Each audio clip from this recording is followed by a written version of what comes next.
ബഹുമാനപ്പെട്ട മുഖ്യമന്ത്രി, അങ്ങേക്ക് കാർഷിക വിരുദ്ധ നിയമങ്ങൾ കേന്ദ്ര സർക്കാർ റദ്ദാക്കണമെന്ന് സംബന്ധിച്ച പ്രമേയം അവതരിപ്പിക്കാവുന്നതാണ്. സർ, ആമുഖമായി അങ്ങ് പറഞ്ഞ എല്ലാ കാര്യങ്ങളോടും പൂർണ്ണമായി യോജിക്കുന്നു. സർ, പ്രമേയം ഞാൻ അവതരിപ്പിക്കാം. രാജ്യതലസ്ഥാനം കർഷകരുടെ ഐതിഹാസികമായ പോരാട്ടത്തിന് സാക്ഷ്യം വഹിക്കുകയാണ്. സമീപകാലത്തെങ്ങും ദൃശ്യമാകാത്ത വലിയ ഇച്ഛാശക്തി ഈ പ്രതിഷേധത്തിന് പിന്നിലുണ്ട്. കേന്ദ്ര സർക്കാർ പാർലമെൻറ്റിൽ അവതരിപ്പിച്ച് പാസാക്കിയെടുത്ത കോർപ്പറേറ്റ് അനുകൂല കർഷക വിരുദ്ധ നിയമങ്ങളായ the farmers empowerment and production agreement on price assurance and farm services act 2020, the farmers produce trade and commerce promotion and facilitation act 2020, the essential commodities amendment act 2020 എന്നിവയ്ക്കെതിരെയാണ് കർഷകരോഷം ഇരമ്പുന്നത്. ഡൽഹിയിലെ അതിശൈത്യത്തെ നേരിട്ടാണ് കർഷകർ ഈ മഹാസമരത്തിൽ അണിചേരുന്നത്. 35 ദിവസത്തെ സമരത്തിനിടയിൽ 32 കർഷകർക്കാണ് ജീവൻ നഷ്ടപ്പെട്ടത്. കോവിഡ് വ്യാപനത്തിൽ ലോകത്ത് 2ാം സ്ഥാനത്താണ് നമ്മുടെ രാജ്യം.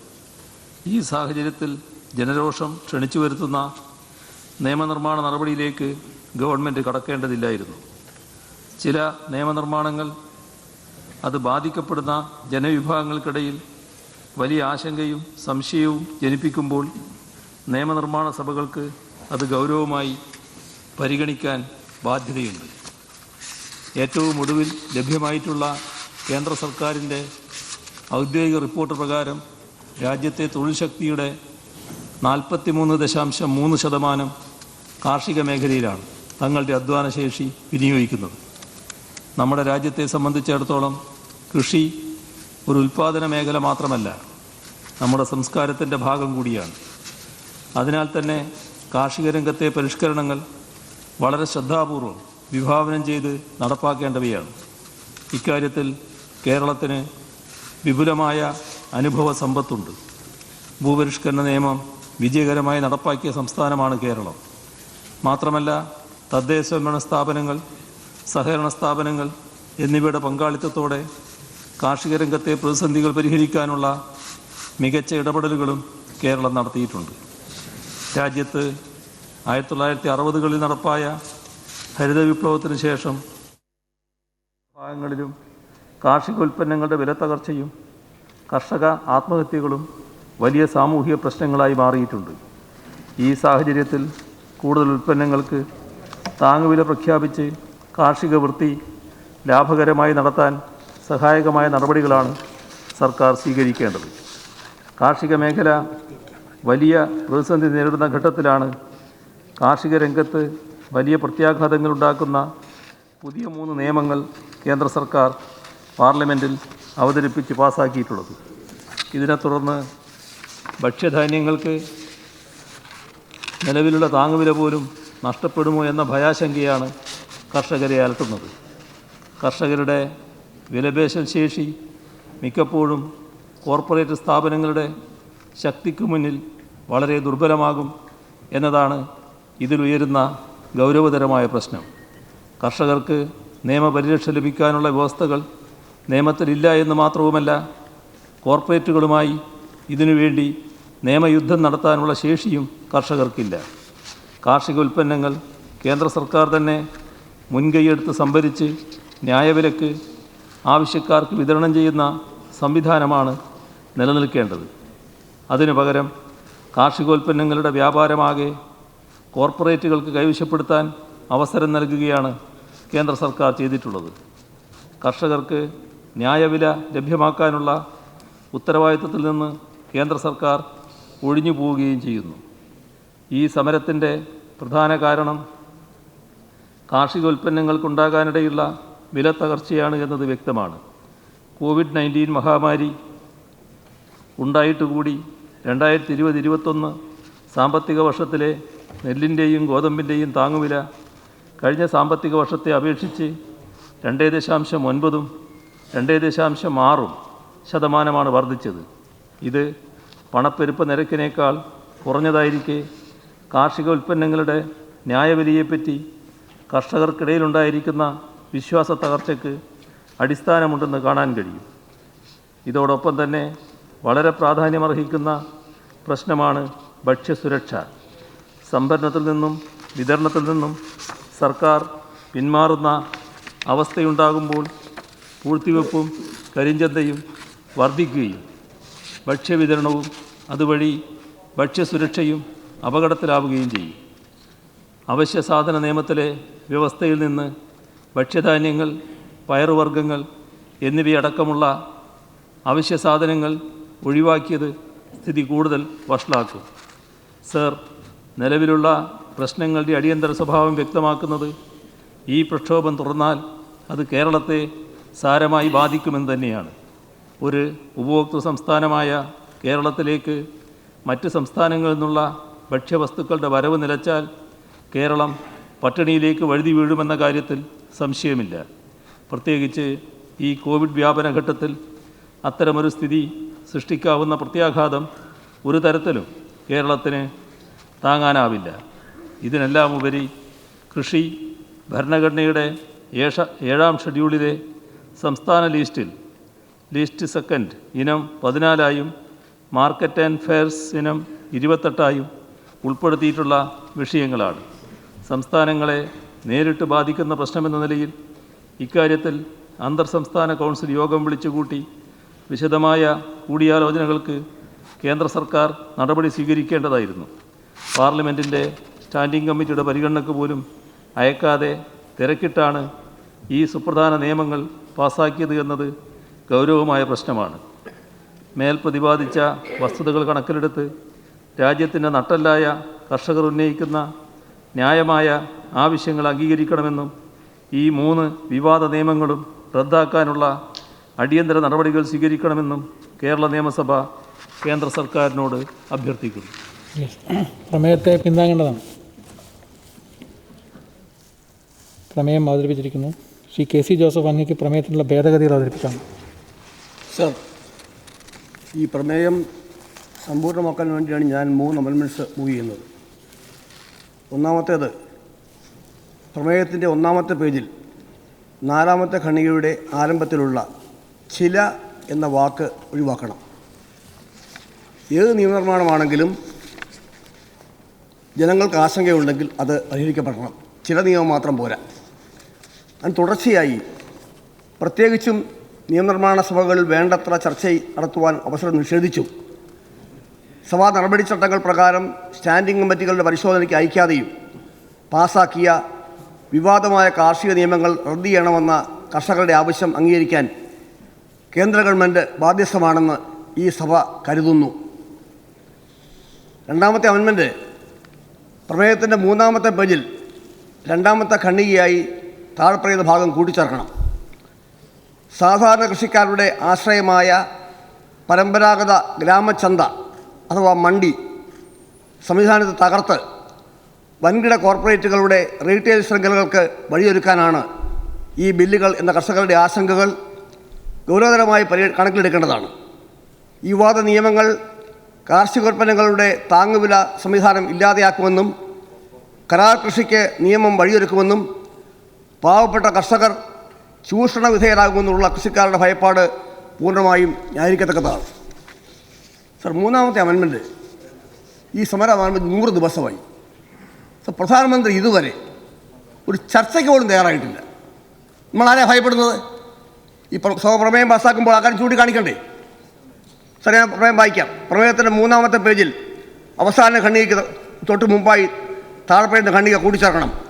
ഉത്തരേന്ത്യയിലെ അതിശൈത്യത്തെയും കോവിഡ് വ്യാപന ഭീഷണിയെയും നേരിട്ടുകൊണ്ട് കർഷകർ സമരം ആരംഭിച്ചിട്ട് 35 ദിവസം കഴിഞ്ഞിട്ടും വിഷയത്തിൻ്റെ ഗൗരവം കണക്കിലെടുത്തുകൊണ്ട് പ്രധാനമന്ത്രി നേരിട്ട് കർഷക സംഘടനകളുമായി ചർച്ചകൾ നടത്തി പ്രശ്നപരിഹാരമുണ്ടാക്കാൻ ഇതുവരെ തയ്യാറാകാത്തതിൽ ഈ സഭ ശക്തമായ പ്രതിഷേധം രേഖപ്പെടുത്തുന്നു. സർ, ഞാൻ അമെൻമെൻറ്റ്സ് മൂവ് ചെയ്യുന്നു. യെസ്, ബഹുമാനപ്പെട്ട പ്രതിപക്ഷ നേതാവ് ഈ സമ്മേളനത്തിനെല്ലാം പിന്തുണയും അറിയിച്ചിട്ടുണ്ട്. അദ്ദേഹത്തിൻ്റെ ശാരീരികമായ അസുഖമുള്ളതുകൊണ്ടാണ് പങ്കെടുക്കാത്തത് എന്നുകൂടി സഭയെ അറിയിക്കുകയാണ്. ബഹുമാനപ്പെട്ട മുഖ്യമന്ത്രി സംസാരിക്കുന്നുണ്ടോ? സർ, പ്രത്യേകമായി സംസാരിക്കേണ്ടതില്ല. ഇതിൽ തന്നെ എല്ലാ കാര്യങ്ങളുമുണ്ട്. ഇതിനെക്കുറിച്ച് ഇപ്പോൾ സംസാരിക്കേണ്ടതുണ്ടോ? അല്ല, സംസാരം കഴിഞ്ഞ് മറുപടി പറഞ്ഞു. ശ്രീ കെ.സി. ജോസഫിനുണ്ട്. ഇനി സഭ ചേരുന്നത് പാർലമെൻറ്റ് പാസ്സാക്കിയ 3 കാർഷിക നിയമങ്ങൾ ഉണ്ടാക്കിയ അതീവ ഗുരുതരമായ സാഹചര്യം കണക്കിലെടുത്തുകൊണ്ട് ആ നിയമങ്ങൾ റദ്ദാക്കണമെന്ന പ്രമേയം ചർച്ച ചെയ്യാൻ വേണ്ടിയിട്ടാണ്. ബഹുമാനപ്പെട്ട മുഖ്യമന്ത്രി അവതരിപ്പിച്ച പ്രമേയത്തിൻ്റെ ഉള്ളടക്കത്തോട് ഞങ്ങൾ പൊതുവെ യോജിക്കുകയാണ്. ചില അമെൻമെൻറ്റ്സ് ഞങ്ങൾ മൂവ് ചെയ്തിട്ടുണ്ട്, അത് ഇദ്ദേഹം പരിഗണിക്ക് വിശ്വസിക്കുന്നു. സർ, ഈ സഭ നേരത്തെ ചേരേണ്ടിരുന്നത് ഈ മാസം 23-നാണ്. ഭരണഘടനാ പ്രകാരം ക്യാബിനറ്റ് ശുപാർശ ചെയ്ത് അയച്ച ആ നിർദ്ദേശം ഗവർണർ നിരാകരിച്ചത് ജനാധിപത്യത്തോടുള്ള ഭരണഘടനയോടുള്ള വലിയ വെല്ലുവിളിയും അവഗണനയുമാണ്. സർ, നമ്മുടെ പാർലമെൻ്ററി നടപടിക്രമത്തിൽ സഭയിൽ ഭൂരിപക്ഷമുള്ള ഗവൺമെൻറ്, ആ ഗവൺമെൻറ് ക്യാബിനറ്റ് അസംബ്ലി എടുക്കാൻ ശുപാർശ ചെയ്താൽ ഗവർണറിന് മുമ്പിൽ മറ്റ് യാതൊരു ഓപ്ഷനുമില്ല. അദ്ദേഹം മറ്റെന്തോ കാരണം ചൂണ്ടിക്കാണിച്ചുകൊണ്ട് അദ്ദേഹത്തിന് ഇല്ലാത്ത exceed the limits of the constitutional powers president governor ആ സഭ വിളിച്ച് തയ്യാറാകാതിരുന്നത് നിർഭാഗ്യകരമാണ്, പ്രതിഷേധാർഹമാണ്. സോ, ഞങ്ങളെ അത്ഭുതപ്പെടുത്തിയത് ഗവർണർ നടപടിയോടുള്ള ഗവൺമെൻറ് പ്രതികരണമാണ്. സർ, വളരെ ഒരു മൈൽഡായ പ്രതികരണം. ഞാൻ ഗവർണറായി സംഘർഷമെന്ന് പറയില്ല, വളരെ മൈൽഡായ പ്രതികരണം. സാറേ, ഇതാണോ ചെയ്യേണ്ടത്? ഭരണഘടനാപരമായുള്ള അവകാശത്തെ ലംഘിക്കാൻ ഗവർണർ തയ്യാറായപ്പോൾ ശക്തമായി പ്രതിഷേധിക്കേണ്ടതായിരുന്നു. സർ, അതിന് പകരം രണ്ടാമത് ശുപാർശ ചെയ്ത് 2 മന്ത്രിമാരെ ക്രിസ്മസ് കേക്കുമായി രാജ്ഭവനിലേക്ക് അയച്ച് അദ്ദേഹത്തിൻ്റെ കാല് പിടിച്ച് അസംബ്ലിയുടെ കാരണമുണ്ടായിരുന്നു, ആവശ്യമുണ്ടായിരുന്നു.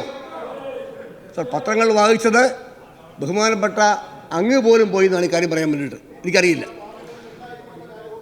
സർ, അത് നിർഭാഗ്യകരമായി പോയി. ഇതാരുടെയും ഔദാര്യത്തിൻ്റെ പ്രശ്നമല്ല. ഭരണഘടനാപരമായി മജോറിറ്റിയുള്ള ഗവൺമെൻറ്റിൻ്റെ അവകാശമാണ്. അത് നിരാകരിച്ചൊക്കെ നടപടി അങ്ങേറ്റം ആക്ഷേപാർഹമാണ്. സാർ, അതിലെ അങ്ങനെ പ്രതികരണം ഞങ്ങളെ അത്ഭുതപ്പെടുത്തി. സാർ, ഇന്ത്യ ഭരിച്ച കോൺഗ്രസ് ഗവൺമെൻറ്റുകൾ കാർഷികം നടപ്പിലാക്കിയ പരിഷ്കാരങ്ങളാണ് സാർ ഇന്ത്യയെ ഈ അവസ്ഥയിൽ എത്തിച്ചത്.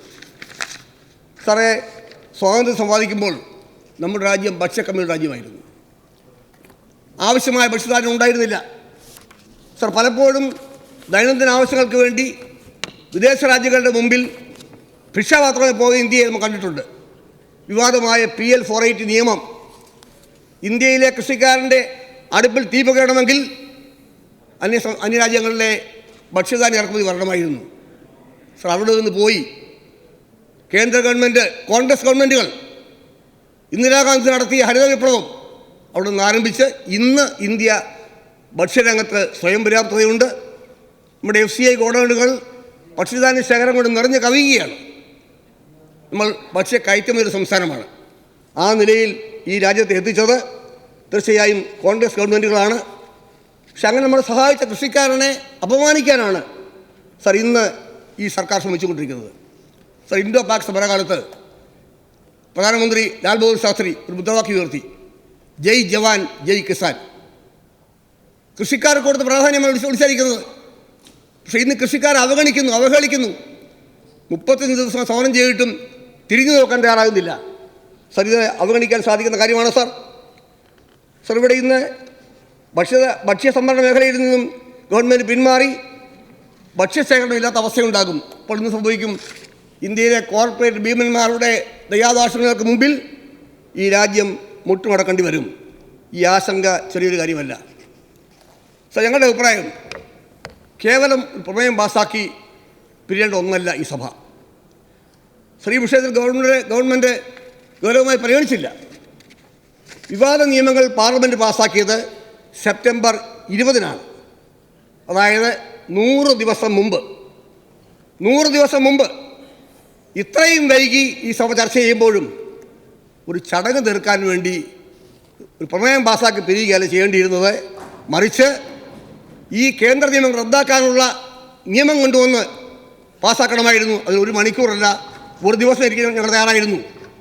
പക്ഷേ ഗവൺമെൻറ് ലാഘവബുദ്ധിയോടുകൂടി ഒരു പ്രമേയം അവതരിപ്പിച്ച് പിന്മാറുകയാണ്. സർ, ഞങ്ങൾ വിയോജിക്കുകയാണ്. സർ, 2-3 കാരണങ്ങളുണ്ട്. ഒന്നാമത്തെ കാര്യം, സർ, 100 ദിവസം മുമ്പ് ഈ പ്രമേയം പാസ്സാക്കി. മുഖ്യമന്ത്രി പറഞ്ഞു, പാസ്സാക്കിയ രീതി ജനാധിപത്യത്തെ അവഗണിച്ചു, പാർലമെൻറ്റിനെ അവഗണിച്ചു, സഭയിൽ ചർച്ചയുണ്ടായില്ല. പ്രതിപക്ഷം ആവശ്യപ്പെട്ടത് പാർലമെൻ്ററി സ്റ്റാൻഡിംഗ് കമ്മിറ്റികൾ ചർച്ച ചെയ്യണമെന്നാണ്. നിരാകരിച്ചു. പ്രതിപക്ഷ എംപിമാരെ സസ്പെൻഡ് ചെയ്തുകൊണ്ടാണ്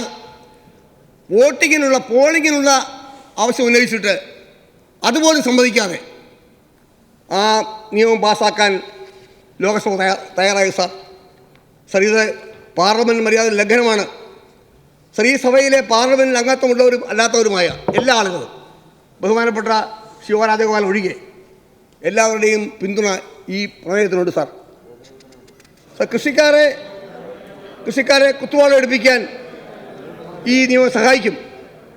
സാർ നമ്മൾ ഈ പ്രമേയത്തിന് പകരം എന്തുകൊണ്ടാണ് ഒരു നിയമം കൊണ്ടുവരാൻ തയ്യാറാകാൻ നിങ്ങൾ മനസ്സിലാകുന്നില്ല. സാർ രണ്ടാമത്തെ കാര്യം, ഈ 3 നിയമങ്ങളും ഭരണഘടനാ വിരുദ്ധമാണ്. മുഖ്യമന്ത്രി പറഞ്ഞതുപോലെ ഫെഡറൽ സമ്പ്രദായത്തിൻ്റെ കടക്കൽ കത്തിവെക്കുന്നു. ഇന്ത്യൻ ഭരണഘടനയിൽ കൃഷി സംസ്ഥാന വിഷയമാണ്. സംസ്ഥാന ഗവൺമെൻറ്റിനോട് ആലോചിക്കാതെ ചർച്ച ചെയ്യാതെ നിയമ നടപടികൾക്ക് നിയമസഭ നിയമം പാസ്സാക്കിയത് ഈ സഭയടക്കം ഇന്ത്യയിലെ സംസ്ഥാന നിയമസഭകളോടുള്ള അവരുടെ അവകാശത്തിന്മേലുള്ള കൈകടത്തലാണെന്ന കാര്യം നമ്മൾ വിസ്മരിക്കരുത്. സർ എന്നിട്ടും ഈ കാര്യം മനസ്സിലാക്കാൻ നമ്മൾ തയ്യാറാകുന്നില്ല. സർ മൂന്നാമത്തെ കാര്യം, കഴിഞ്ഞ 35-36 ദിവസമായി രാജ്യതലസ്ഥാന ഡൽഹിയിലും ഉത്തരേന്ത്യയിലും അതിശക്തമായ സമരത്തിന് തീവ്രതയിലാണ്. സർ കേന്ദ്ര ഗവൺമെൻറ്റിൻ്റെ സമ്മർദ്ദങ്ങളെയും പ്രലോഭനങ്ങളെയും ഭീഷണിയെയും അവഗണിച്ചുകൊണ്ടാണ് സാർ കൊടിയ തണുപ്പത്ത് പോലും സ്വന്തം ആരോഗ്യം പോലും പണയപ്പെടുത്തി കൃഷിക്കാർ സമരം ചെയ്യുന്നത്. സർ ഇന്ത്യയിലെ ആ കർഷക സഹോദരന്മാരെ ഞാൻ അഭിവാദ്യം ചെയ്യുകയാണ്. സർ മരം കോച്ചുന്ന മഞ്ഞ് ട്രക്കുകൾ കൊണ്ടുവന്ന കച്ചിക്കൂരയിൽ അഭയം തേടിയാണ് ആ തണുപ്പിൽ നിന്ന് കൃഷിക്കാരൻ മോചനം നേടുന്നത്. നമ്മൾ TV കാണുന്നുണ്ട്. സാധാരണ കൃഷിക്കാർ റൊട്ടിയും ദാളും മാത്രം കഴിച്ച് സമരഭൂമിയിൽ നിൽക്കുന്നു. സർ ഇത് 2ാം സ്വാതന്ത്ര്യ സമരമാണ്. സാർ 1ാം സ്വാതന്ത്ര്യ സമരം നാടിൻ്റെ സ്വാതന്ത്ര്യത്തിന് വേണ്ടിയായിരുന്നെങ്കിൽ 2ാം സ്വാതന്ത്ര്യ സമരം കാർഷിക മേഖലയുടെ നിലനിൽപ്പിന് വേണ്ടിയുള്ള സമരമാണ്. Sir it's unprecedented in the history of independent India. Sir ജീവിക്കാൻ വേണ്ടി സമരമാണ്. സാർ ഇത് 2 കോടി കർഷകരുടെ ഒപ്പുമായി കോൺഗ്രസ് പാർലമെൻറ്റിലേക്ക് മാർച്ച് നടത്തി. ശ്രീ രാഹുൽ ഗാന്ധി, ശ്രീമതി പ്രിയങ്ക ഗാന്ധി, കോൺഗ്രസ് MPമാർ സമരം തടഞ്ഞു. അവിടെ പോകാൻ സമ്മതിച്ചു. അവസാനം 3 വരെ കാണാൻ സമ്മതിച്ചു. സാർ ഈ സമരത്തിൻ്റെ പിന്നിൽ രാഷ്ട്രീയക്കാരില്ല, മുന്നിലില്ല. ഈ സമരം രാഷ്ട്രീയ പ്രധാനമന്ത്രി പറയുന്നു. സാർ എന്താ രാഷ്ട്രീയ പ്രേരിതം? ഈ സമരത്തിൻ്റെ മുന്നിൽ ഇന്ത്യയിലെ കർഷക പ്രസ്ഥാനങ്ങളാണ്, കർഷകരാണ് നമ്മുടെ സമരത്തിൻ്റെ പിന്നിലുണ്ട്. കാരണം രാഷ്ട്രീയ പ്രസ്ഥാനങ്ങൾക്ക് ജനവികാരം അവഗണിക്കാൻ ഒരിക്കലും സാധിക്കുകയില്ല. സർ ഒരു കാര്യം നമ്മൾ പറയണം. പ്രമേയത്തിൻ്റെ ആദ്യ ഭാഗത്ത് പറയുന്നത് പോലെ ഇന്ന് കോവിഡിൻ്റെ ഭീഷണിയിലാണ് ഇന്ത്യ നിൽക്കുന്നത്. കോവിഡ് വ്യാപനത്തിൽ ഇന്ത്യ ലോകത്ത് 2ാം സ്ഥാനത്താണ്. സർ നമ്മളിവിടെ പറയുന്നു സാമൂഹ്യ അകലം പാലിക്കണം, മാസ്ക് ധരിക്കുന്നു, സാനിറ്റൈസർ ഉപയോഗിക്കുന്നു. സർ ഈ പാവപ്പെട്ട കൃഷിക്കാരൻ 10,000-കണക്കിന് ആളുകൾ 35 ദിവസമായി സാമൂഹ്യ അകലമില്ല, മാസ്കില്ല, ആരോഗ്യ പരിപാലനമില്ല, സ്വന്തം ജീവൻ പോലും പണയപ്പെടുത്തി അവിടെ സമരം ചെയ്യുന്നു എന്നത് ജനാധിപത്യത്തിനും ഇന്ത്യൻ ഭരണഘടനയ്ക്ക് പോലും അപമാനകരമായ ഒരു കാര്യമാണ്. സർ ഞാൻ നേരത്തെ പറഞ്ഞു സമരം ആരംഭിച്ച് 35 ദിവസമായി. ആൻഡ് പ്രൈസ് അഷ്വറൻസ് ബില്ല് പാസ്സാക്കി. സർ ബിൽ പറയുന്നത് താങ്ങുവില ഉറപ്പുവരുത്തും മാത്രമല്ല, താങ്ങുവിലയിൽ കുറച്ച് സംഭരിക്കാൻ ആരെങ്കിലും മുമ്പോട്ട് വന്നാൽ അവർക്ക് ജയിൽ ശിക്ഷ നിയമത്തിൽ പറയുന്നു. ആ നിയമം പറയുന്നു 1 ഹെക്ടർ താഴെയുള്ള കൃഷിക്കാരൻ ആ കൃഷിഭൂമി റവന്യൂ റിക്കവറിയുടെ ഭാഗമായി അറ്റാച്ച് ചെയ്യുവാൻ പാടില്ലെന്ന് പഞ്ചായത്ത് നിയമം വ്യവസ്ഥ ചെയ്യുന്നു. സർ ഒക്ടോബർ 27-ന് ഭൂപേഷ് ബാഗൽ നയിക്കുന്ന ഛത്തീസ്ഗഡ് ഗവൺമെൻറ് നിയമം പാസ്സാക്കി. കേന്ദ്ര നിയമത്തിലെ മാണ്ടികളെ സൂക്ഷ്മ നിരീക്ഷണത്തിനുള്ള വിധേയമാക്കാൻ വ്യവസ്ഥ ചെയ്തു. സർ കഴിഞ്ഞ നവംബർ 3-ന്, അതായത് 57 ദിവസം മുമ്പ് ശ്രീ അശോക് ഗെഹ്ലോട്ട് നയിക്കുന്ന രാജസ്ഥാൻ നിയമസഭ ചേർന്നു. 3 നിയമങ്ങൾക്കെതിരായി പ്രമേയം പാസ്സാക്കി. കേന്ദ്ര നിയമങ്ങൾ നടപ്പിലാക്കിയില്ലെന്ന് അവരെ പ്രഖ്യാപിച്ചു. സർ എന്തുകൊണ്ട് ആ പാതയിൽ പോകാൻ കേരളത്തിന് സാധിക്കുന്നില്ല? നമ്മൾ എന്തുകൊണ്ട് മടിച്ചു നിൽക്കുന്നു? സാർ, ഇത് നിർഭാഗ്യകരമായ ഒരു കാര്യമാണ് സാർ. ഞാൻ നീട്ടിക്കൊണ്ട് പോകുന്നില്ല സാർ. ഇത് കർഷകർ മാത്രം ആവശ്യമല്ല, ഇന്ത്യയിലെ ജനങ്ങളുടെ ആവശ്യമാണ്. ഭരണഘടനാ വ്യവസ്ഥകളെ ലംഘിക്കുന്നു, ജനാധിപത്യം പോലും അപകടത്തിലാകുന്നു. സാർ, ഈ പോക്ക് നിയന്ത്രിച്ചില്ലെങ്കിൽ പാർലമെൻറ്റിലെ പ്രതിപക്ഷത്തെ അവഗണിക്കുന്നു, അവരെ അറസ്റ്റ് ചെയ്യുന്നു, അവരെ സംസാരിക്കാൻ സമ്മതിക്കുന്നില്ല, ജനങ്ങളുടെ ശബ്ദം കേൾക്കുന്നില്ല. സാർ, ഈ ഗവൺമെൻറ് പോകുന്നത് ഏകാധിപത്യ പാതയിലാണ്. നരേന്ദ്രമോദിയുടെ ഈ ഡിക്റ്ററ്റോറിയൽ ടെൻഡൻസിക്കെതിരായി ശക്തമുയർത്തണം. പ്രമേയത്തിൽ ഉള്ളടക്കം യോജിച്ചുകൊണ്ട് തീർച്ചയായും പ്രമേയത്തിൽ ചർച്ച ചെയ്യാത്ത നടപടിയെ പ്രധാനമന്ത്രിയുടെ നീക്കത്തെ അപലപിക്കുന്ന ഭാഗം ചേർന്ന് കൂടി അഭ്യർത്ഥിച്ചുകൊണ്ട് ഞാൻ അവസാനിപ്പിക്കുന്നു. കക്ഷി നേതാക്കളുടെ പ്രതികരണത്തിന് നമ്മൾ സമയം നിശ്ചയിച്ചിട്ടില്ലെങ്കിലും സമ്മേളനത്തിനൊരു സമയം നിശ്ചയിച്ചിട്ടുണ്ട്. പ്രതിപക്ഷ നേതാവിൻ്റെ അഭാവത്തിലാണ് അദ്ദേഹം അല്പസമയം എടുത്തത്. ഇത് മനസ്സിൽ വെച്ചുകൊണ്ട് കക്ഷി നേതാക്കൾക്ക് സംസാരിക്കാം. സർ, ബഹുമാനപ്പെട്ട മുഖ്യമന്ത്രി ഇവിടെ അവതരിപ്പിച്ച കേന്ദ്ര ഗവൺമെൻറ്റിൻ്റെ കർഷകദ്രോഹ നിയമത്തിനെതിരായ പ്രമേയത്തെ പൂർണ്ണമായി അതിൻ്റെ ഉള്ളടക്കത്തെ അംഗീകരിച്ചുകൊണ്ടും സ്വീകരിച്ചുകൊണ്ടുമാണ് ഞാൻ ഇതുമായി ബന്ധപ്പെട്ട ഏതാനും കാര്യങ്ങൾ സഭയുടെ ശ്രദ്ധയിൽപ്പെടുത്താൻ ആഗ്രഹിക്കുന്നു. കേന്ദ്ര സർക്കാർ പാസാക്കിയ കാർഷിക നിയമങ്ങൾ കർഷകർക്ക് മാത്രമല്ല ഈ രാജ്യത്തെ കൂടി തകർക്കുന്നതാണ്. കർഷക സമരത്തിൻ്റെ പശ്ചാത്തലത്തിൽ കേന്ദ്ര സർക്കാരിൻ്റെ ഭാഗമായി പ്രവർത്തിച്ചിട്ടുള്ള 78 ഉന്നത ഉദ്യോഗസ്ഥർ ഒരു സംയുക്ത പ്രസ്താവനയിൽ കേന്ദ്ര സർക്കാർ ഭരണഘടനയുടെ ഫെഡറൽ തത്വങ്ങളെ നശിപ്പിക്കുകയാണ് എന്ന് പറഞ്ഞ് തികച്ചും പ്രസക്തമായ കാര്യമാണ് സാർ. ഇതിപ്പോൾ മാത്രം ഉണ്ടായ ഒരു നിയമമാണ് എന്ന് ഞാൻ കരുതുന്നില്ല സർ. 2003 വാജ്പേയി സർക്കാർ കൊണ്ടുവന്ന മോഡൽ APMC ആക്ട് ആണ് കാർഷിക രംഗത്തെ കുത്തകവൽക്കരണം ലക്ഷ്യമിട്ടുള്ള BJPയുടെ ആദ്യ ശ്രമം. 16ഓളം സംസ്ഥാനങ്ങൾ ഈ മാതൃക ആക്ടിനനുസരിച്ച് തങ്ങളുടെ നിയമങ്ങൾ പരിഷ്കരിക്കുകയുണ്ടായി. കേരളം ഉൾപ്പെടെ പൂർണ്ണമായും മാറി നിന്ന സംസ്ഥാനങ്ങളെയും ഭാഗികമായി മാത്രം കാർഷിക വിപണി കുത്തകകൾക്ക് തുറന്നിട്ട് കൊടുത്ത സംസ്ഥാനങ്ങളെയും സമ്പൂർണ്ണമായി കോർപ്പറേറ്റ് ആർത്തിക്ക് ഇരയാക്കാനാണ് പുതിയ കാർഷിക നിയമത്തിലൂടെ BJP ശ്രമിക്കുന്നത് എന്നാണ് ഇവിടെ ചൂണ്ടിക്കാണിക്കാൻ ആഗ്രഹിക്കുന്നത്. സർ, ഭരണഘടനയുടെ രൂപീകരണ സമയത്ത് കൃഷി ഒരു സംസ്ഥാന വിഷയമാക്കാൻ ഭരണഘടനാ ശില്പികൾ തീരുമാനിച്ചത് വ്യക്തമായ കാരണങ്ങൾ കൊണ്ടാണ്. ഓരോ സംസ്ഥാനത്തിൻ്റെയും കാർഷിക കാലാവസ്ഥ, ഭൂമേഖലകളും ഭക്ഷണ രീതികളും കാർഷിക വിളകളും കൃഷിരീതികളും കൃഷിയെ മൊത്തത്തിൽ നിലനിർത്തുന്ന കാർഷിക സംസ്കാരങ്ങളും തികച്ചും വിഭിന്നങ്ങളായതുകൊണ്ടും ഓരോ ജനവിഭാഗത്തിൻ്റെയും ഭക്ഷ്യസുരക്ഷയുടെ മാനദണ്ഡങ്ങൾ വ്യത്യസ്തങ്ങളായതുകൊണ്ടുമാണ് അങ്ങനെ തീരുമാനിച്ചത്. നവലിബറൽ സാമ്പത്തിക നയങ്ങളുടെ ഭാഗമായി വാജ്പേയി സർക്കാരിൻ്റെ കാലത്ത് തന്നെ കൃഷിയെ കൺകറൻ്റ് ലിസ്റ്റിൽ കൊണ്ടുവരാനുള്ള ശ്രമങ്ങൾ ആരംഭിച്ചിരുന്നു.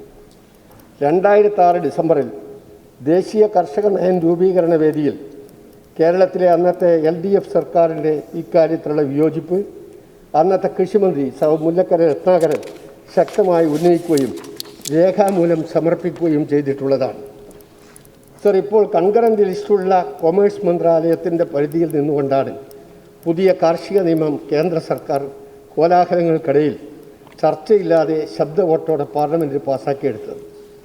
പക്ഷേ സംസ്ഥാന വിഷയമായ കൃഷിയുടെ അടിസ്ഥാന ഘടകങ്ങളായ കാർഷികോൽപാദനം, വിളകളുടെ സംഭരണം എന്നിവയെ കരാർ കൃഷിയുടെ ചട്ടക്കൂട്ടിൽപ്പെടുത്തി പൂർണ്ണമായും കേന്ദ്ര നിയന്ത്രണത്തിൽ കൊണ്ടുവരാനുള്ള ശ്രമം ഇതിന് പിന്നിലുണ്ട് എന്നുള്ളത് ഉറപ്പാണ്. സർ, 2003 കേന്ദ്ര സർക്കാർ കൊണ്ടുവന്ന ഈ ആക്ട് സംസ്ഥാനങ്ങൾ നടപ്പാക്കാൻ വലിയ സമ്മർദ്ദമുണ്ടായിട്ടും കേരളം ഇതുവരെ തയ്യാറായിട്ടില്ല. അന്താരാഷ്ട്ര കരാറുകളുടെ കാര്യത്തിൽ മാത്രമാണ് കേന്ദ്ര സർക്കാരിന് കൃഷിയെന്ന സംസ്ഥാന വിഷയവുമായി ബന്ധപ്പെട്ട് നിയമനിർമ്മാണം നടത്താൻ അധികാരമുള്ളത്. കരാർ കൃഷിയുടെ മറവിൽ ബഹുരാഷ്ട്ര കുത്തകകൾ, ഭക്ഷ്യോൽപാദന സംഭരണ വിപണന രംഗങ്ങൾ കൈയടക്കാൻ ഈ നിയമം വഴിയൊരുക്കും. പ്രധാനമന്ത്രി പറയുന്നത് പോലെ കർഷകർ ഡിജിറ്റൽ പ്ലാറ്റ്ഫോം വഴി കാർഷികോൽപ്പന്നങ്ങളുടെ വിൽപ്പനയ്ക്ക് സമ്മതം നൽകുമ്പോൾ ഉൽപ്പന്നങ്ങളുടെ മാത്രമല്ല ഉൽപ്പാദനത്തിന്മേലുള്ള കർഷകൻ്റെ സ്വാതന്ത്ര്യം കൂടി നഷ്ടപ്പെടാൻ സാധ്യതയുണ്ട് എന്നതാണ് പ്രത്യേകമായി നാം അറിയേണ്ടത്. എസൻഷ്യൽ ഏർപ്പെടുത്തിയിട്ടുള്ള നിയന്ത്രണങ്ങൾ പോലും ഈ നിയമം മൂലം ഇല്ലാതാകുന്നതോടെ രാജ്യത്തിൻ്റെ ഭക്ഷ്യസുരക്ഷയ്ക്കായുള്ള ധാന്യങ്ങളുടെ കരുതൽ ശേഖരം ഉൾപ്പെടെയുള്ളവ ഇല്ലാതാകും. ഫുഡ് കോർപ്പറേഷൻ ഓഫ് ഇന്ത്യ തുടങ്ങിയ പൊതുമേഖലാ സ്ഥാപനങ്ങൾ കാർഷികോൽപ്പന്ന സംഭരണത്തിൽ നിന്നും ക്രമേണ പിൻവാങ്ങുകയും ചെയ്യുന്നതോടെ ധാന്യക്കമ്മി നേരിടുന്ന കേരളം പോലുള്ള സംസ്ഥാനങ്ങൾ ആദ്യം തന്നെ പ്രതിസന്ധിയിലാകും എന്നതും ഉറപ്പാണ്. വൻകിട ഉൽപ്പന്ന സംഭരണ കമ്പനികൾ നിശ്ചയിക്കുന്ന വില ന്യായവിലയായി അംഗീകരിക്കപ്പെടുമ്പോൾ സർക്കാരുകൾ നിശ്ചയിച്ചു വരുന്ന താങ്ങുവില സമ്പ്രദായം അപ്രസക്തമാവുകയും ചെയ്യും. ഇത് ഗുരുതരമായ കാർഷിക പ്രതിസന്ധിയിലേക്ക് നയിക്കും. കരാർ കൃഷിയുടെ വ്യവസ്ഥകളിൽ ഉൽപ്പന്നങ്ങളുടെ ഗുണനിലവാര മാനദണ്ഡങ്ങളും കൃഷിയിടത്തിൽ ഉപയോഗിക്കേണ്ട കീടനാശിനികളും വരെ നിഷ്കർഷിക്കാൻ സംഭരണ കുത്തകകൾക്ക് കഴിയും. കുറഞ്ഞതൊരു വിളയുടെ കാലാവധി മുതൽ പരമാവധി 5 വർഷം വരെയാണ് ഒരു കരാറിൻ്റെ കാലദൈർഘ്യം. കരാർ കാലയളവിൽ കമ്പനി നിശ്ചയിക്കുന്ന വിളകളും കൃഷിരീതികളും ഭൂവിനിയോഗവും നടത്താൻ മാത്രമേ കർഷകന് അനുവാദമുള്ളൂ. ഒരർത്ഥത്തിൽ കരാർ കാലയളവിൽ ആ ഭൂമിക്ക് മേൽ സംഭരണ കമ്പനിക്ക് ലീസിന് സമാനമായ വലിയ നിയന്ത്രണമുണ്ടാകും. കൂടാതെ കരാർ കൃഷി സമ്പ്രദായം നിലവിലുള്ള പഞ്ചാബ് തുടങ്ങിയ സംസ്ഥാനങ്ങളിൽ പെപ്സിക്കോ ഉൾപ്പെടെയുള്ള കമ്പനികളുടെ നിബന്ധനകൾ പാലിക്കാൻ നിർബന്ധിതരായ കർഷകർ കടും കൃഷി നടത്തുന്നതിലൂടെ മണ്ണ് മരിക്കാനുള്ള സാഹചര്യം ഉണ്ടായത് നമ്മൾ കണ്ടതാണ് സാർ. ഡിജിറ്റൽ പ്ലാറ്റ്ഫോമിലെ വ്യാപാര വ്യവസ്ഥകളിൽ കർഷകർക്ക് വലിയ പങ്കില്ലാത്തത് അവധി വ്യാപാരം വഴി ഊഹക്കച്ചവടത്തിന് വഴിവെക്കുകയും മൂലധന കമ്പോളത്തിലെ ചൂതാട്ടങ്ങൾ അതീവ ഗുരുതരമായ കാർഷിക പ്രതിസന്ധിക്ക് ഇടവരുത്തുകയും ചെയ്യും. കോവിഡ് അനന്തര കാലത്ത് സമ്പന്ന രാജ്യങ്ങളിലെ കാർഷിക മേഖല മനുഷ്യവിഭവശേഷിയുടെ ദൗർലഭ്യം ഉൾപ്പെടെയുള്ള കാരണങ്ങൾ കൊണ്ട് വലിയ പ്രതിസന്ധിയിലേക്ക് നീങ്ങുകയാണ്. ആ രാജ്യങ്ങളുടെ ഭക്ഷ്യസുരക്ഷയെ ഇത് കാര്യമായി ബാധിക്കും. അങ്ങനെ വരുന്ന ഘട്ടങ്ങളിൽ ഇന്ത്യയിൽ നിന്ന് കാർഷികോൽപ്പന്നങ്ങളുടെ കരാറിൽ ഏർപ്പെട്ടിട്ടുള്ള കമ്പനികൾ വഴി ഭക്ഷ്യധാന്യങ്ങൾ വലിയ അളവിൽ സമ്പന്ന രാജ്യങ്ങളിലേക്ക് കൊണ്ടുപോകാനുള്ള സാധ്യതയും ഏറെയാണ് എന്ന് നാം കാണേണ്ടതുണ്ട്. ഇങ്ങനെ സംഭവിച്ചാൽ ഇന്ത്യയും കേരളവും വലിയ ഭക്ഷ്യക്ഷാമത്തിലേക്ക് നീങ്ങുക തന്നെ ചെയ്യും. പുതിയ കേന്ദ്ര നിയമത്തിൽ കർഷകർക്ക് നിയമപരമായ നടപടികൾ സ്വീകരിക്കുന്നതിന് ഏറെ തടസ്സങ്ങളുണ്ട്. കരാറുമായി ബന്ധപ്പെട്ട വ്യവഹാരങ്ങൾ ഉയർത്താൻ സാധിച്ചാൽ തന്നെയും വൻകിട കമ്പനികളുമായി കേസ് നടത്തി പിടിച്ചു നിൽക്കാൻ കർഷകർക്ക് ബുദ്ധിമുട്ടുണ്ടാകും. അത് ഈ പ്രമേയത്തിൽ പ്രത്യേകമായി ചൂണ്ടിക്കാണിച്ച കാര്യം കൂടിയാണ്. കർഷകരെ സഹായിക്കാൻ സർക്കാരിനും പ്രയാസമായിരിക്കും. കരാറിൽ സർക്കാരിന് ഗ്യാരണ്ടിയോ പങ്കാളിത്തമോ സാന്നിധ്യമോ ഇല്ല എന്നത് കർഷകരുടെ സ്ഥിതി കൂടുതൽ ദുർബലമാക്കാൻ ഇടവരുത്തും. ലോകത്തിന് മേൽ സമ്പൂർണ്ണ മേൽക്കോയ്മ നേടാനുള്ള സാമ്രാജ്യത്വത്തിൻ്റെ കുപ്രസിദ്ധമായ ഫുൾ സ്പെക്ട്രം ഡൊമിനൻസ് തന്ത്രത്തിൻ്റെ അടിസ്ഥാന തത്വം തന്നെ സൈനികം, ധനപരം, ഊർജം, ഭക്ഷ്യം എന്നീ മേഖലകളിൽ പൂർണ്ണ നിയന്ത്രണം കൈവരിക്കുക എന്നതാണ്. സോവിയറ്റ് അനന്തര കാലത്ത് സൈനികമായി, ആഗോളവൽക്കരണ കാലത്ത് ധനപരമായി, ഗൾഫ് യുദ്ധാനന്തരം ഊർജ്ജരംഗത്തും സാമ്രാജ്യത്വം സമ്പൂർണ്ണ ആധിപത്യം സ്ഥാപിച്ചു കഴിഞ്ഞിട്ടുണ്ട്. ഇനി ബാക്കിയുള്ളത് ഭക്ഷ്യരംഗമാണ്. ബഹുരാഷ്ട്ര കമ്പനികൾ കാർഷിക രംഗത്തേക്ക് കടന്നു വരുമ്പോൾ ഇത്തരം ആഗോള നീക്കങ്ങളെക്കുറിച്ചും നാം ജാഗ്രത പുലർത്തണം. 103 വർഷങ്ങൾക്ക് മുമ്പ് ഇത്തരമൊരു നീക്കത്തിനെതിരെ കർഷകരുടെ സമരം നയിച്ചത് മഹാത്മാഗാന്ധിയായിരുന്നു എന്ന കാര്യവും നാം ഓർക്കേണ്ടതുണ്ട്. അന്ന് കൃഷിഭൂമിയുടെ 20% ഭാഗം നിർബന്ധിതമായി നീലം കൃഷി ചെയ്യണമെന്ന നിയമം ബ്രിട്ടീഷ് സർക്കാർ നിഷ്കർഷിച്ചപ്പോൾ ഇത് കാരണം ഭക്ഷ്യധാന്യങ്ങളുടെ ഉൽപ്പാദനം കുറയുകയും ചമ്പാരൻ പ്രദേശത്ത് ക്ഷാമകാലത്തെന്ന പോലെ ദാരിദ്ര്യവും പട്ടിണിയും പെരുകുകയും ചെയ്തു. പട്ടിണി കിടന്നും കൃഷിയിടത്തിൽ മരിച്ചു വീണും ബ്രിട്ടീഷുകാർക്ക് ആവശ്യമായ നീലം പാവപ്പെട്ട കർഷകർ ഉൽപ്പാദിച്ചു കൊണ്ടേയിരുന്നു. ഈ അനീതിക്കെതിരെ ഗാന്ധിജിയുടെ നേതൃത്വത്തിൽ നടത്തിയ കർഷക സമരമായിരുന്നു ദേശീയ പ്രസ്ഥാനത്തിലെ ജനപങ്കാളിത്തം കൊണ്ട് ശ്രദ്ധേയമായ ആദ്യത്തെ നിയമലംഘന സമരം. ബ്രിട്ടീഷ് രാജിൻ്റെ അന്ത്യത്തിൻ്റെ തുടക്കമായിരുന്നു ആ കർഷക സമരം. 1917 ചമ്പാരൻ സമരത്തിൽ അറസ്റ്റ് ചെയ്യപ്പെട്ട ഗാന്ധിജിയെ ബ്രിട്ടീഷ് കോടതിക്ക് നിരുപാധികം മോചിപ്പിക്കേണ്ടി വന്നു. തുടർന്ന് നടന്ന കർഷക പ്രക്ഷോഭങ്ങൾക്ക് മുന്നിൽ ഭരണകൂടം മുട്ടുകുത്തുകയും 1919 മാർച്ച് മാസം 4-ാം തീയതി ബീഹാർ ലെജിസ്ലേറ്റീവ് കൗൺസിലിൽ ചമ്പാരൻ അഗ്രേറിയൻ ബിൽ പാസ്സാവുകയും നിർബന്ധിത നീലം കൃഷി നിയമപരമായി അസാധുവാക്കുകയും ചെയ്തു. സർ, ഞാനിതിവിടെ ചൂണ്ടിക്കാണിച്ചത് മോദി രാജിനും ഇതേ ഗതിയാണ് വരാൻ പോകുന്നത്. കർഷക സമരത്തെ ഇന്ന് ഗൗരവമായി പരിഗണിക്കാത്തവരും നാളെ ഭക്ഷ്യക്ഷാമം നേരിടുമ്പോൾ ദുരിതത്തിലാകും. അവരും പോരാട്ടത്തിൻ്റെ പതയിലേക്ക് വരും. അന്ന് അവരും തെരുവിലിറങ്ങുക തന്നെ ചെയ്യും. പ്രധാനമന്ത്രി അടിക്കടി ഉരുവിടുന്ന ഡിജിറ്റൽ പ്ലാറ്റ്ഫോമിൽ ധാന്യം വിളയില്ല സാർ. അവിടെ ധാന്യം വിളയിക്കാൻ കഴിയില്ല. അന്നമുണ്ടാകണമെങ്കിൽ കൃഷിയുണ്ടാകണമെങ്കിൽ കർഷകരുമുണ്ടാകണം. 60% മനുഷ്യരും കൃഷിയെ ആശ്രയിച്ച് ജീവിക്കുന്ന ഇന്ത്യയിൽ കർഷകരുടെ ശബ്ദം രാജ്യത്തിൻ്റെ ശബ്ദമാണ്. രാജ്യം ഭരിക്കുന്നവർ അത് കേൾക്കാതെ പോകരുത്. അത് ഓർമ്മപ്പെടുത്തുന്നതാണ് ബഹുമാനപ്പെട്ട മുഖ്യമന്ത്രി ഇവിടെ അവതരിപ്പിച്ച പ്രമേയം. ഈ പ്രമേയം ഏകകണ്ഠമായി ഈ സഭ അംഗീകരിക്കണമെന്ന് ഞാൻ അഭ്യർത്ഥിക്കുകയാണ്.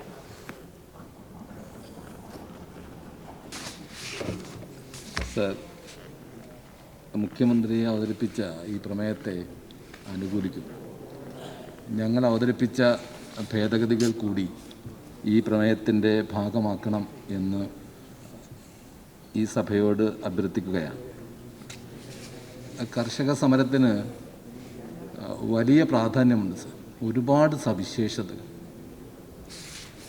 അത് കാണാതെ പോകരുത്. ഇത് ഒറ്റപ്പെട്ട ഒരു സമരമല്ല, ഒരു ഭരണവർഗത്തിൻ്റെ ജനവിരുദ്ധ നയങ്ങൾക്കെതിരെയുള്ള ചെറുത്തുനിൽപ്പാണ് സാർ ഈ സമരം. എന്തും അടിച്ചേൽപ്പിക്കാൻ ആഗ്രഹിക്കുന്ന ഒരു കേന്ദ്ര ഭരണമാണ് നമ്മുടെ നാടിൻ്റെ ശാപം. ജനഹിതം മാനിക്കാതെ ജനായത്ത മൂല്യങ്ങളെ നിരസിക്കുന്ന അതീവ ഗുരുതരമായൊരു സ്ഥിതിവിശേഷമാണ് കേന്ദ്ര ഗവൺമെൻറ് കഴിഞ്ഞ കുറേ കാലമായി രാജ്യത്ത് നടത്തുന്നത്. അതിനെതിരെ ജനശക്തിയുടെ മാസ്മരികമായ പ്രഭാവം ഇന്ന് രാജ്യം കാണുന്നു. ഈ സമരത്തിന് രണ്ടാമത്തെ പ്രത്യേകതയുണ്ട് സർ. സമരം തുടങ്ങിയത് നവംബർ 26. ഞങ്ങൾക്ക് വലുത് ദേശീയ പ്രസ്ഥാനത്തിൻ്റെ ഭാഗമായി രചിക്കപ്പെട്ട ഭരണഘടന കേവലം ഒരു നിയമരേഖ മാത്രമല്ലെന്നും അത് ദേശീയ പ്രസ്ഥാനത്തിൻ്റെ പൊളിറ്റിക്കൽ മാനിഫെസ്റ്റോ ആണ് എന്നും ആ കർഷകർ ജാലിയൻ വാലാബാഗിൻ്റെ മണ്ണിൽ നിന്നാണ് ഈ കർഷകർ ദില്ലിയിലേക്ക് വരുന്നത്. ജാലിയൻ വാലാബാഗിൻ്റെ തിക്തമായ സ്മരണകൾ ഓർമ്മപ്പെടുത്തിക്കൊണ്ട് ഞങ്ങൾക്ക് വലുത് ദേശീയ പ്രസ്ഥാനം ഉയർത്തിയ മുദ്രാവാക്യങ്ങളാണെന്ന് ഈ കർഷകർ പ്രഖ്യാപിക്കുകയാണ്. അവർ ഏതാണ്ട് 6 മാസത്തെ ഭക്ഷണം കരുതിയാണ് സർ വന്നിരിക്കുന്നത് ഡൽഹിയിൽ. ഞങ്ങൾ പോകുന്നില്ല. ഈ സമരം ഞങ്ങളുടെ ജീവിതത്തിൻ്റെ നിലനിൽപ്പിൻ്റെ പ്രശ്നമാണ്. അതുകൊണ്ട് പട്ടിണി കിടക്കാതിരിക്കാൻ 6 മാസത്തെ ഭക്ഷണം കരുതിയാണ് ഈ കർഷകർ കൂട്ടമായി ദില്ലിയിലേക്ക് വന്നിരിക്കുന്നത്. സ്ത്രീകളെ നോക്കൂ സാർ. ഈ സമരത്തിൻ്റെ ഏറ്റവും വലിയ പ്രത്യേകത നമ്മുടെ സ്ത്രീകൾ അഭിമാനപുരസ്സരം ഈ സമരത്തിൻ്റെ ഭാഗമായി വന്നിരിക്കുന്നു എന്നുള്ളതാണ്. എനിക്ക് തോന്നുന്നു ഷാഹിൻബാഗാണ് ഇതിൻ്റെ ഒരു സന്ദേശം. ഷാഹിൻബാഗിൽ സ്ത്രീകൾ നടത്തിയ സമരം ഈ രാജ്യത്തിൻ്റെ മനസ്സാക്ഷിക്ക് നേരെയുള്ള ഒരു വലിയ ആഹ്വാനമായിരുന്നു, ഒരു വലിയ താക്കീതായിരുന്നു. ആ ഷാഹിൻബാഗിൻ്റെ മോഡലിൽ ഇന്ന് ഈ സമരം നടക്കുമ്പോൾ 2 കാര്യം ശ്രദ്ധിക്കണം സർ. എത്ര സമാധാനപരമാണ്. തങ്ങളുടെ സഹോദരങ്ങൾ പിടഞ്ഞു വീണ് മരിക്കുന്നു ശൈത്യത്തിൽ. 1 or 2 ആളുകൾ ആത്മഹത്യയും ചെയ്തു. എന്നിട്ടും സമാധാനപരമായ സമരം, മാന്യമായ സമരം, അത് ഈ സർക്കാരിനെതിരെയുള്ള അതീവ ഗുരുതരമായ ഒരു വെല്ലുവിളി ഉയർത്താനാണ് ജനങ്ങൾ മുന്നോട്ട് വന്നിരിക്കുന്നത്. സാർ, ഈ സമരക്കാർ എന്താണ് ആവശ്യപ്പെടുന്നത്? കേന്ദ്ര സർക്കാർ എന്താണ് ഇങ്ങനെ തെറ്റായ നയം സ്വീകരിക്കുന്നത്? CACP എന്ന സംവിധാനമുണ്ട് രാജ്യത്ത്. കാർഷിക രംഗത്തെ ചെലവുകൾ പഠിക്കാൻ, അതിൻ്റെ അടിസ്ഥാനത്തിൽ വില നിർണ്ണയിക്കാൻ നമുക്കൊരു സംവിധാനമുണ്ട്. അതാണ് CACP. ആ CACPയുടെ ശുപാർശകൾ നടപ്പിലാക്കണമെന്ന് മാത്രമാണ് സമരക്കാർ ആവശ്യപ്പെടുന്നത്. 2, സ്വാമിനാഥൻ ഈ രംഗത്ത് എത്രയോ ശുപാർശ നൽകിയിട്ടുണ്ട്. ആ ശുപാർശകൾ നടപ്പിലാക്കണമെന്നാണ് കർഷകർ ആവശ്യപ്പെടുന്നത്. 3, ഡോക്ടർ SS ജോഷി ഈ കാർഷിക മേഖലയിൽ വൈവിധ്യവൽക്കരണം വഴി കർഷകർക്ക് അഭിമാനകരമായ ജീവിതം ഉറപ്പുവരുത്താൻ ഡോക്ടർ SS ജോഷി അവതരിപ്പിച്ച റിപ്പോർട്ടിൻ്റെ അടിസ്ഥാനത്തിൽ നയം രൂപീകരിക്കണമെന്നാണ് ഇവരാവശ്യപ്പെടുന്നത്. 1, MSP താങ്ങുവില, ന്യായവില പോരാ, താങ്ങുവില കിട്ടണം. അത് ഇന്നൊരു നയമാണ് സാർ. ആ നയം നിയമമാക്കേണ്ടതുണ്ട്. കാരണം നിയമങ്ങൾ പോലും കാറ്റിൽ പറത്തപ്പെടുന്ന ഒരു കാലത്ത് കേവലമായ നയങ്ങൾ പോരാ. അതുകൊണ്ട് താങ്ങുവില ഒരു നയമായി രാജ്യം കുറേ കാലമായി സ്വീകരിക്കുന്നു. അത് നിയമമാക്കി മാറ്റണം എന്നാണ് ഈ കർഷകർ ആവശ്യപ്പെടുന്നത്. സർക്കാർ ഈ ഉൽപ്പന്നങ്ങൾ ഏറ്റെടുക്കണമെന്നത് നമ്മുടെ ഒരു ആവശ്യമാണ് സർ. അതിനെന്ത് ന്യായ പറയുന്നത്? കർഷകരുടെ ഉൽപ്പന്നങ്ങൾ ഗവൺമെൻറ് ഏറ്റെടുക്കുന്നതാണ് നല്ലത്. അതിനവർ പറയുന്ന മുടന്ത ന്യായം, നമുക്ക് സ്റ്റോറേജ് ഇല്ല പോലും. ഇത്ര വലിയൊരു രാജ്യം, ഇത്ര സമ്പന്നമായൊരു രാജ്യം, നമുക്ക് സ്റ്റോറേജ് ഉണ്ടാക്കണം. ഒറ്റയടിക്കല്ല, ഘട്ടം ഘട്ടമായി ശീതീകരിച്ച സ്റ്റോറേജുകൾ ഉണ്ടാക്കണം. എന്നിട്ട് നമ്മുടെ കർഷകർക്ക് ന്യായമായ വില ലഭിക്കണം, താങ്ങുവില ലഭിക്കണം. അതിൽ ഒരു വീഴ്ചയും വരുത്താൻ നമുക്ക് അനുവദിക്കാൻ കഴിയില്ല.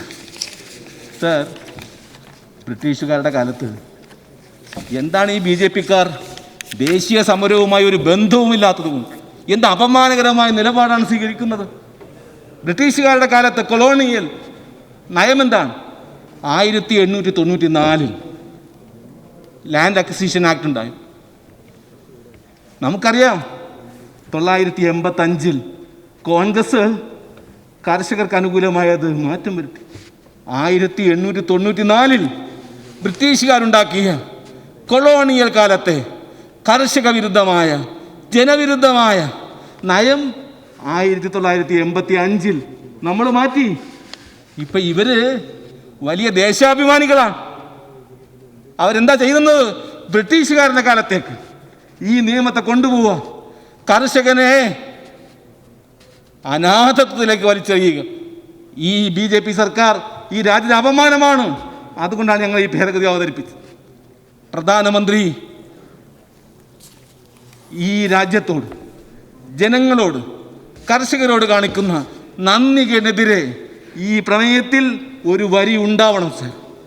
നെഹ്റു ഈ സപ്ലൈ ചെയിൻ ഇതെല്ലാം വെറുതെ പറഞ്ഞു പോയാൽ ശരിയാവും സർ. ബ്രിട്ടീഷുകാരുടെ കാലത്ത് ഈ ഫുഡ് സപ്ലൈ ചെയിൻ എന്താ? സൈനിക കേന്ദ്രങ്ങളിലേക്ക് മാത്രമാണ് സർ. പട്ടാളക്കാർക്ക്, ഏത് പട്ടാളം? നമ്മളെ അടിമകളാക്കാൻ, യൂണിയൻ ജാക്കിൻ്റെ പതാക പറപ്പിക്കാൻ, ഇന്ത്യയുടെ ദേശാഭിമാന പ്രതീകമായ മൂവർണ്ണക്കൊടി പറക്കാതിരിക്കാൻ സപ്ലൈ ചെയിൻ ബ്രിട്ടീഷുകാരത്ത് എവിടേക്കായിരുന്നു? സൈനിക കേന്ദ്രങ്ങളിലേക്ക്. നെഹ്റു അത് മാറ്റി. ഹരിത വിപ്ലവം അന്ന് കർഷകർക്ക് നൽകിയ പഞ്ചാബിലെയും ഹരിയാനയിലെയും രാജസ്ഥാനിലെയും മധ്യപ്രദേശിലെയും കർഷകർക്ക് നൽകിയ പ്രോത്സാഹനമാണ് സർ MSP. ഈ ഏറ്റെടുക്കൽ അതെല്ലാം തകിടം മറിക്കാൻ BJP-ക്ക് അവകാശമില്ല. എന്ത് സാർ ഈ മഹാമാരിയുടെ കാലം തിരഞ്ഞെടുത്തത്? അതൊരു ഭരണവർഗ ഗൂഢാലോചനയാണ്. ഇത്ര മൗലികമായൊരു നിയമം ഒന്നുകിൽ വിദഗ്ധർ പറയുക, ഞാൻ ചുരുക്കുക, ഒന്നുകിൽ വിദഗ്ധർ പറയുക, അല്ലെങ്കിൽ കർഷകർ പറയുക. ഇത് രണ്ടിനുമെതിരെ കേന്ദ്ര സർക്കാർ പാർലമെൻറ്റ് കൂടാതെ നിങ്ങൾ അടിച്ചേൽപ്പിക്കുകയാണ്. ലോകസഭയും നിയമസഭകളുമെല്ലാം നോക്കുകുത്തികളാക്കാൻ BJP-ക്ക് അധികാരമില്ല, അതിന് അവകാശമില്ല, ജനങ്ങൾ അത് നൽകിയിട്ടില്ല. അതുകൊണ്ട് ഈ ജനങ്ങളുടെ വികാരം മാനിക്കാൻ സർക്കാർ മുന്നോട്ട് വരുന്നൊരു സാഹചര്യം ഉണ്ടാവണമെങ്കിൽ നമ്മൾ ഇന്ന് കാണിക്കുന്ന ഈ വികാരം അക്ഷരാർത്ഥത്തിൽ തുടരേണ്ടതുണ്ട്. സാർ, ഒരു കാര്യം പറഞ്ഞു, കേന്ദ്ര ഗവൺമെൻറ്റിനെതിരെ സമരം ചെയ്താൽ നമുക്കിപ്പോൾ 3 പേരുണ്ട് സാർ. 1 അർബൻ നക്സൽ, 2 ഭീകരവാദി, ഇപ്പോൾ ഖാലിസ്ഥാനി. കക്ഷി രാഷ്ട്രീയം വിടാം, ഇതൊരു ദേശീയ പ്രശ്നം, ഇത് നമ്മുടെ തൊഴിലാളികളുടെ പ്രശ്നം, ഇത് ഈ നാടിൻ്റെ നിലനിൽപ്പിൻ്റെ പ്രശ്നം. നമുക്ക് 3 ആളുകളുണ്ട് സാർ. കേന്ദ്ര സർക്കാരിൻ്റെ പുതിയ പദാവലി സമരം ചെയ്താൽ, ഭരണഘടനാപരമായി ജനാധിപത്യത്തിൻ്റെ മാർഗത്തിൽ സമരം ചെയ്താൽ അവർ നമ്മളെ ഭീകരവാദിയാക്കും സാർ. നമ്മൾ അറസ്റ്റ് ചെയ്യും, നമ്മളെ ഖാലിസ്ഥാനിവാദി എന്ന് വിളിക്കും. സിഖുകാരൻ ജാലിയാം വാലാബാഗിൻ്റെ മണ്ണിൽ നിന്ന് പാവപ്പെട്ട സിഖുകാരൻ, ഹരിയാനയിലെ തൊഴിലാളികൾ, കർഷകർ ഡൽഹിക്ക് വരുമ്പോൾ അവൻ ഖാലിസ്ഥാനിയാണ് ആൻസർ. ഇവർക്ക് വേണ്ടി ശബ്ദമുയർത്തുന്ന ചിന്തകന്മാർ, പ്രൊഫഷണലുകൾ, അവരെ ഇവർ വിളിക്കും അർബൻ നക്സലൈറ്റ്. ഈ ജനവിരുദ്ധമായ സർക്കാരിനെതിരെ ഒന്നിക്കാൻ വേണ്ടി യെസ്. നമുക്ക് ഈ 3 നിയമങ്ങളും പിൻവലിക്കുന്ന സാഹചര്യം ഉണ്ടാവണം. MSP ഉണ്ടാവണം. അതുപോലെ ഭക്ഷ്യോൽപ്പന്നങ്ങൾ സർക്കാർ ഏറ്റെടുത്ത് താങ്ങുവില നൽകി കർഷകരെ സംരക്ഷിക്കണം എന്നാവശ്യപ്പെട്ടുകൊണ്ട് ഒരിക്കൽ കൂടി ഈ പ്രമേയത്തെ അനുകൂലിക്കുമ്പോൾ പ്രിയപ്പെട്ട മുഖ്യമന്ത്രി, ഞങ്ങൾ അവതരിപ്പിച്ച കാര്യം താങ്കൾ വിസ്മരിക്കരുത്. കാരണം ഗവർണർ നമ്മളെ അപമാനിച്ചു സർ. ഞങ്ങളൊക്കെ അന്ന് ഇവിടെ എത്തി നോട്ടീസ് കിട്ടാതെ. കാരണം ഇത് നമ്മുടെ മൗലികമായ പ്രശ്നമാണ്. ഞങ്ങളെല്ലാം ഇവിടെ എത്തി സർ. എന്നിട്ട് ഞങ്ങൾ മടങ്ങിപ്പോയി. ഞങ്ങൾക്ക് ദുഃഖമില്ല. എത്ര ദിവസം വേണമെന്ന് നിൽക്കാൻ തയ്യാറാണ് ഒരു ജനകീയ പ്രശ്നത്തിന് വേണ്ടി. ഈ നാടകം ഗവർണർക്ക് ഒഴിവാക്കാമായിരുന്നു. അതുകൊണ്ട് ഗവർണർക്കെതിരെ ശക്തമായ ഒരു പരാമർശം കൂടി ഈ പ്രമേയത്തിൽ ഉണ്ടാവണം സർ. ഞാൻ ഈ പ്രമേയത്തെ അനുകൂലിക്കുന്നു. സ്പീക്കർ സർ, അസാധാരണമായ ഒരു നടപടികളിലൂടെയാണ് നമ്മുടെ നിയമസഭ ഇപ്പോൾ കടന്നുപോയിക്കൊണ്ടിരിക്കുന്നത്. സാർ, കേന്ദ്രം പാസാക്കിയ നിയമങ്ങൾ കർഷക വിരുദ്ധമാണ്, ജനവിരുദ്ധമാണ്, അവ റദ്ദാക്കണമെന്നാവശ്യപ്പെടുന്ന ഒരു പ്രമേയം ഈ സഭയുടെ മുമ്പിൽ സഭാനാഥനായ മുഖ്യമന്ത്രി അവതരിപ്പിച്ചിരിക്കുകയാണ്. അപ്പോൾ അത്തരത്തിലൊരു പ്രമേയം അവതരിപ്പിക്കാൻ വേണ്ടി പ്രത്യേക സമ്മേളനം വിളിച്ചുകൂട്ടാൻ പല പ്രതികൂലങ്ങളെയും അഭിമുഖീകരിച്ച് അതിജീവിച്ച് കർഷക നിയമങ്ങൾക്കെതിരെ കേരളത്തിന്റെ ഐക്യദാർഢ്യ പ്രമേയം പാസാക്കാനായി ഇപ്പോൾ പ്രത്യേക നിയമസഭാ സമ്മേളനം ചേർന്നുകൊണ്ടിരിക്കുകയാണ്. മുഖ്യമന്ത്രി പ്രമേയം അവതരിപ്പിച്ചു. വിവാദമായ ഈ 3 നിയമങ്ങളും പിൻവലിക്കണം. കേന്ദ്ര സർക്കാർ കോർപ്പറേറ്റുകളെ പിന്തുണയ്ക്കുകയാണ്. കർഷകരെ അവഹേളിക്കുകയും അപമാനിക്കുകയും ചെയ്യുന്ന നടപടികളാണ് കേന്ദ്ര സർക്കാരിന്റെ ഭാഗത്തുനിന്ന് ഉണ്ടാകുന്നതെന്ന് മുഖ്യമന്ത്രി പറഞ്ഞു. മറ്റ് ഘടകകക്ഷി നേതാക്കളും സംസാരിച്ചുകൊണ്ടിരിക്കുകയാണ്. വളരെ വേഗം തിരികെ എത്താം, ഇടവേളയ്ക്ക് ശേഷം. തിരികെ നിയമസഭാ സമ്മേളനത്തിലേക്ക്. ഇന്ന് അവശ്യ സാധനങ്ങളായി പട്ടികയിലുള്ള ധാന്യങ്ങൾ, എണ്ണക്കുരുക്കൾ, ശവാള, ഉരുളക്കിഴങ്ങ് തുടങ്ങി നിരവധി അവശ്യ വസ്തുക്കളെ ആ പട്ടികയിൽ നിന്ന് ഒഴിവാക്കുന്നതാണ് ഭേദഗതി നിയമം. ഇത് മാത്രമല്ല, യുദ്ധസമയത്തും ക്ഷാമകാലത്തും മാത്രം ഇവയെ അവശ്യ വസ്തുക്കളായി പരിഗണിക്കാം എന്ന ഒരു ഭേദഗതി നിയമമാണ് അവശ്യ സാധന നിയമത്തിൽ കൊണ്ടുവന്നിരിക്കുന്ന ഭേദഗതി. ഈ ഭേദഗതിയിലൂടെ തന്നെ വ്യക്തമാകുന്നുണ്ട് മറ്റ് 2 നിയമങ്ങളിലൂടെ സർക്കാർ എന്താണ് ലക്ഷ്യമിടുന്നത് എന്ന് വ്യക്തമാകുക. സർ, ഇന്നലെ വരെ കുറ്റകൃത്യമായിരുന്ന പൂഴ്ത്തിവെപ്പും കരിഞ്ചന്തയും ഇന്ന് നിയമാനുസൃതമായ ഒരു സംഭരണം എന്ന ഓമന പേരാക്കി മാറ്റുന്ന 3 നിയമങ്ങളാണ് ഇപ്പോൾ കൊണ്ടുവന്നിരിക്കുന്നത്. സർ, ഇതുവരെ ശിക്ഷ ഉറപ്പാക്കി കൊടുക്കുമായിരുന്ന ഒരു കുറ്റകൃത്യത്തെ സാധൂകരിച്ച് അതിനെ നിയമാനുസൃതമാക്കുന്ന തരത്തിലേക്കുള്ള കാര്യങ്ങൾ കൊണ്ടുവരുമ്പോൾ ആദ്യത്തെ 2 നിയമങ്ങൾ കൂടെ ലക്ഷ്യമിടുന്നത് കോർപ്പറേറ്റുകൾക്ക് യഥേഷ്ടം ഈ ധാന്യങ്ങളും എണ്ണക്കുരുക്കളും ശവാളയും ഉരുളക്കിഴങ്ങ് അടക്കമുള്ള അവശ്യ സാധനങ്ങൾ ആവശ്യത്തിലധികം സംഭരിച്ചു വെക്കാനുള്ള അനുമതി കൊടുക്കുകയാണ്. അതെങ്ങനെയാണ് സംഭരിക്കുക? ഇന്ന് APMC ആക്ടിന് കീഴിലുള്ള വിപണികളെ മുഴുവൻ തകിടം മറിച്ച് ഇല്ലാതാക്കിക്കൊണ്ട് യഥേഷ്ടം കർഷകരിൽ നിന്ന് ഇത് വാങ്ങാനുള്ള അനുമതി, കർഷകർക്ക് ഇവിടെയും വിൽക്കാൻ ഒരു സ്വാതന്ത്ര്യം കൊടുക്കുന്നു എന്ന ഒരു പുകമറ സൃഷ്ടിക്കുക. സർ, ഇത് ആത്യന്തികമായി കോർപ്പറേറ്റുകൾ ഈ വിപണി കുത്തകയാക്കി മാറ്റാൻ പോകുന്നു എന്ന ആശങ്കയാണ് കർഷകർ പങ്കുവയ്ക്കുന്നത്. നമ്മുടെ മുമ്പിൽ നിരവധി അനുഭവങ്ങളുണ്ട്. സർ, ഇപ്പോൾ ജിയോ സിം കാർഡ് ആദ്യം സൗജന്യമായിരുന്നു, പിന്നീട് ചില നോമിനൽ ചാർജസായി. മറ്റ് സിം കാർഡുകളെ എല്ലാം വിപണിയിൽ നിന്ന് ആട്ടിപ്പായിച്ചതിന് ശേഷം ഇവർ വില നിശ്ചയിക്കും. അവരുടെ കുത്തകയാക്കി കോർപ്പറേറ്റുകൾ ഒരു വിപണിയെ മാറ്റിയെടുക്കുന്നൊരു തന്ത്രം ഈ കാർഷിക മേഖലയിലേക്ക് കൊണ്ടുവരാൻ പോവുകയാണ്. ഇതുവരെ വിപണിയിൽ അല്ലെങ്കിൽ APMC ആക്ടിന് കീഴിൽ പ്രവർത്തിക്കുന്ന മണ്ടികളിൽ ഉണ്ടായിരുന്ന വിൽപ്പന എങ്ങനെയാണ് സാർ? ഒരു നിശ്ചിത വില, അതിന് മുകളിലേക്ക് ലേലം വിളിച്ച് കർഷകന് ന്യായമായ വില ഉറപ്പിക്കുന്ന രൂപത്തിലുള്ള സംവിധാനങ്ങൾ മുഴുവൻ ഇല്ലാതാകാൻ പോവുകയാണ്. ഒരു താങ്ങുവിലയും നിശ്ചയിക്കുന്നില്ല, മിനിമം സപ്പോർട്ട് പ്രൈസ് ഇല്ല. സാർ, 2014 തെരഞ്ഞെടുപ്പ് സമയത്ത് BJPയുടെ പ്രധാനപ്പെട്ട വാഗ്ദാനങ്ങൾ ഒന്നാണ് MSP. സ്വാമിനാഥൻ കമ്മീഷൻ ശുപാർശ ചെയ്ത C2+50 ഉൽപാദന ചെലവും അതിൻ്റെ 50% കൂട്ടിയുള്ള താങ്ങുവില നിശ്ചയിക്കുമെന്ന് പറഞ്ഞിടത്ത് നിന്ന് താങ്ങുവിലയെ സംബന്ധിച്ച് യാതൊരു പരാമർശവും ഇല്ലാതെ 2 നിയമങ്ങൾ പാസ്സാക്കിയിരിക്കുകയാണ്. സാർ, ആദ്യമായി സംഭവിക്കാൻ പോകുന്നത് എന്താ?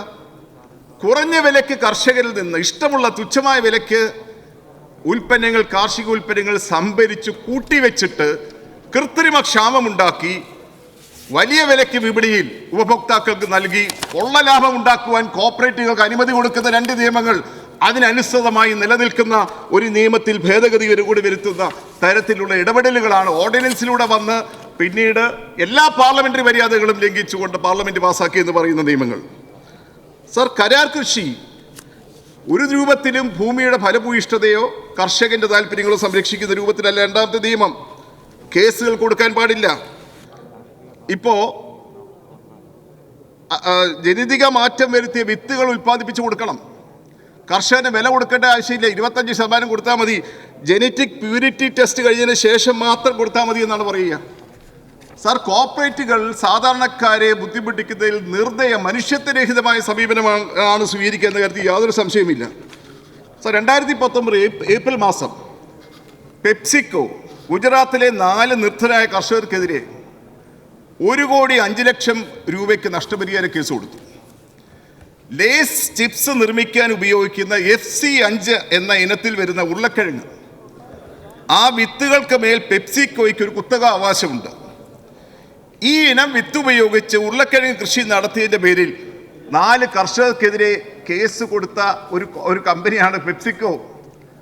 ഈ സാധാരണക്കാരെ ആളുകളോട് ഇടപെടുന്ന കാര്യത്തിൽ യാതൊരു തരത്തിലുള്ള മനുഷ്യത്വവും കാണിക്കാതെ പ്രവർത്തിക്കുന്ന കോർപ്പറേറ്റുകൾക്ക് യഥേഷ്ടം ഈ രംഗത്തേക്ക് കടന്നു വരുവാൻ അനുവാദം കൊടുക്കുന്ന നിയമങ്ങളാണ് കേന്ദ്ര ഗവൺമെൻറ് പാർലമെന്റ് മര്യാദകൾ ലംഘിച്ചുകൊണ്ട് ഫെഡറൽ സംവിധാനത്തിൽ ഒരു സംസ്ഥാനത്തിൻ്റെ അധികാരത്തിൽപ്പെടുന്ന കാര്യങ്ങളിൽ ഇടപെട്ടുകൊണ്ട് നിയമനിർമ്മാണം നടത്തിയിരിക്കുന്നത്. ബഹുമാന മുഖ്യമന്ത്രി സൂചിപ്പിച്ചുകൊണ്ട് ഞാൻ അതിലേക്ക് കടക്കുന്നില്ല. സാർ, ഈ നമ്മുടെ പൊതുവിതരണ സമ്പ്രദായം തകരുകയാണ്. കാർഷിക മേഖലയിൽ കർഷകരെ മാത്രമല്ല ഇത് ദോഷമായി ബാധിക്കാൻ പോകുന്നത്. അന്നം ഭക്ഷിക്കുന്ന മുഴുവൻ ആളുകളും ആശ്രയിക്കുന്ന ഇന്നത്തെ പൊതുവിതരണ സമ്പ്രദായം കുത്തകളുടെ അവകാശമായി മാറുകയാണ്. സാർ, ഇവിടെ കൃത്രിമമായ ഭക്ഷ്യക്ഷാമം ഉണ്ടാക്കുവാൻ ഇവർക്ക് കഴിയുമെന്ന അവസ്ഥാവിശേഷം ഉണ്ടാകുകയാണ്. ഇതിനെതിരെ യോജിച്ച് എന്നുള്ള ഒരു പ്രതികരണമാണ് നിയമസഭ പാസ്സാക്കേണ്ടത്. അതിൽ കോമാ കുത്ത് തുടങ്ങിയുള്ള കാര്യങ്ങൾ അല്ല പ്രശ്നം, അല്ലെങ്കിൽ താമസിച്ചു പോയി എന്നുള്ള വിമർശനമല്ല ആവശ്യം. സാർ, ഇന്ത്യ ഭരിച്ച കോൺഗ്രസ് സർക്കാരുകൾ ചെയ്ത നല്ല പ്രവർത്തികളെ സംബന്ധിച്ച് ഇവിടെ കോൺഗ്രസിന് പ്രതിപക്ഷത്ത് നിന്ന് സംസാരിച്ച ശ്രീ KC ജോസഫ് സൂചിപ്പിച്ചു. സാർ, UPA ഗവൺമെൻറ് കാലത്ത് കൊണ്ടുവന്ന ASEAN കരാർ അദ്ദേഹം മറന്നുപോയോ? കർഷക വിരുദ്ധ നയങ്ങൾ ഈ രാജ്യത്ത് ആദ്യമായി കൊണ്ടുവന്നത് UPA സർക്കാരിൻ്റെ കാലത്താണ്. ഇവിടുത്തെ കർഷകന് ന്യായമായ വില കിട്ടാത്ത അവസ്ഥ സംജാതമാക്കുന്നതിന് തുടക്കം കുറിച്ചത് മൻമോഹൻ സിംഗിൻ്റെ ഗവൺമെൻറ് കാലത്താണെന്ന വസ്തുത ഞാൻ പറയുന്നത് അവിടെ പറഞ്ഞതിന് മറുപടി എന്ന നിലയിലല്ല. സാർ, ഇന്ന് വന്നിരിക്കുന്ന ജനവിരുദ്ധ കർഷക വിരുദ്ധ നിയമങ്ങൾ റദ്ദാക്കണമെന്ന കാര്യത്തിൽ ഒന്നാകെ ഒറ്റ മനസ്സോടുകൂടി ഈ സഭയ്ക്ക് പ്രതികരിക്കാൻ കഴിയണം. മുഖ്യമന്ത്രി അവതരിപ്പിച്ച ഈ പ്രമേയത്തെ ഞാൻ പിന്താങ്ങുന്നു.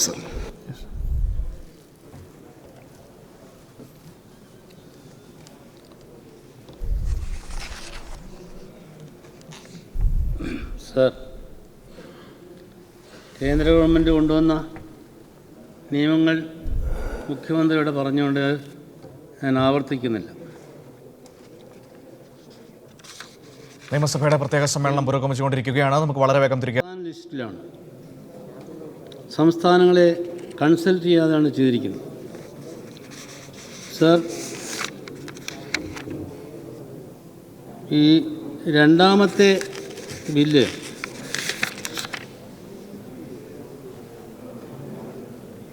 The Farmers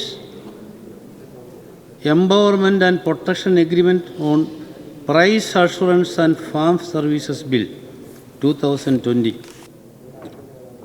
Contract Farming, കരാർ കൃഷി. ഇവിടെ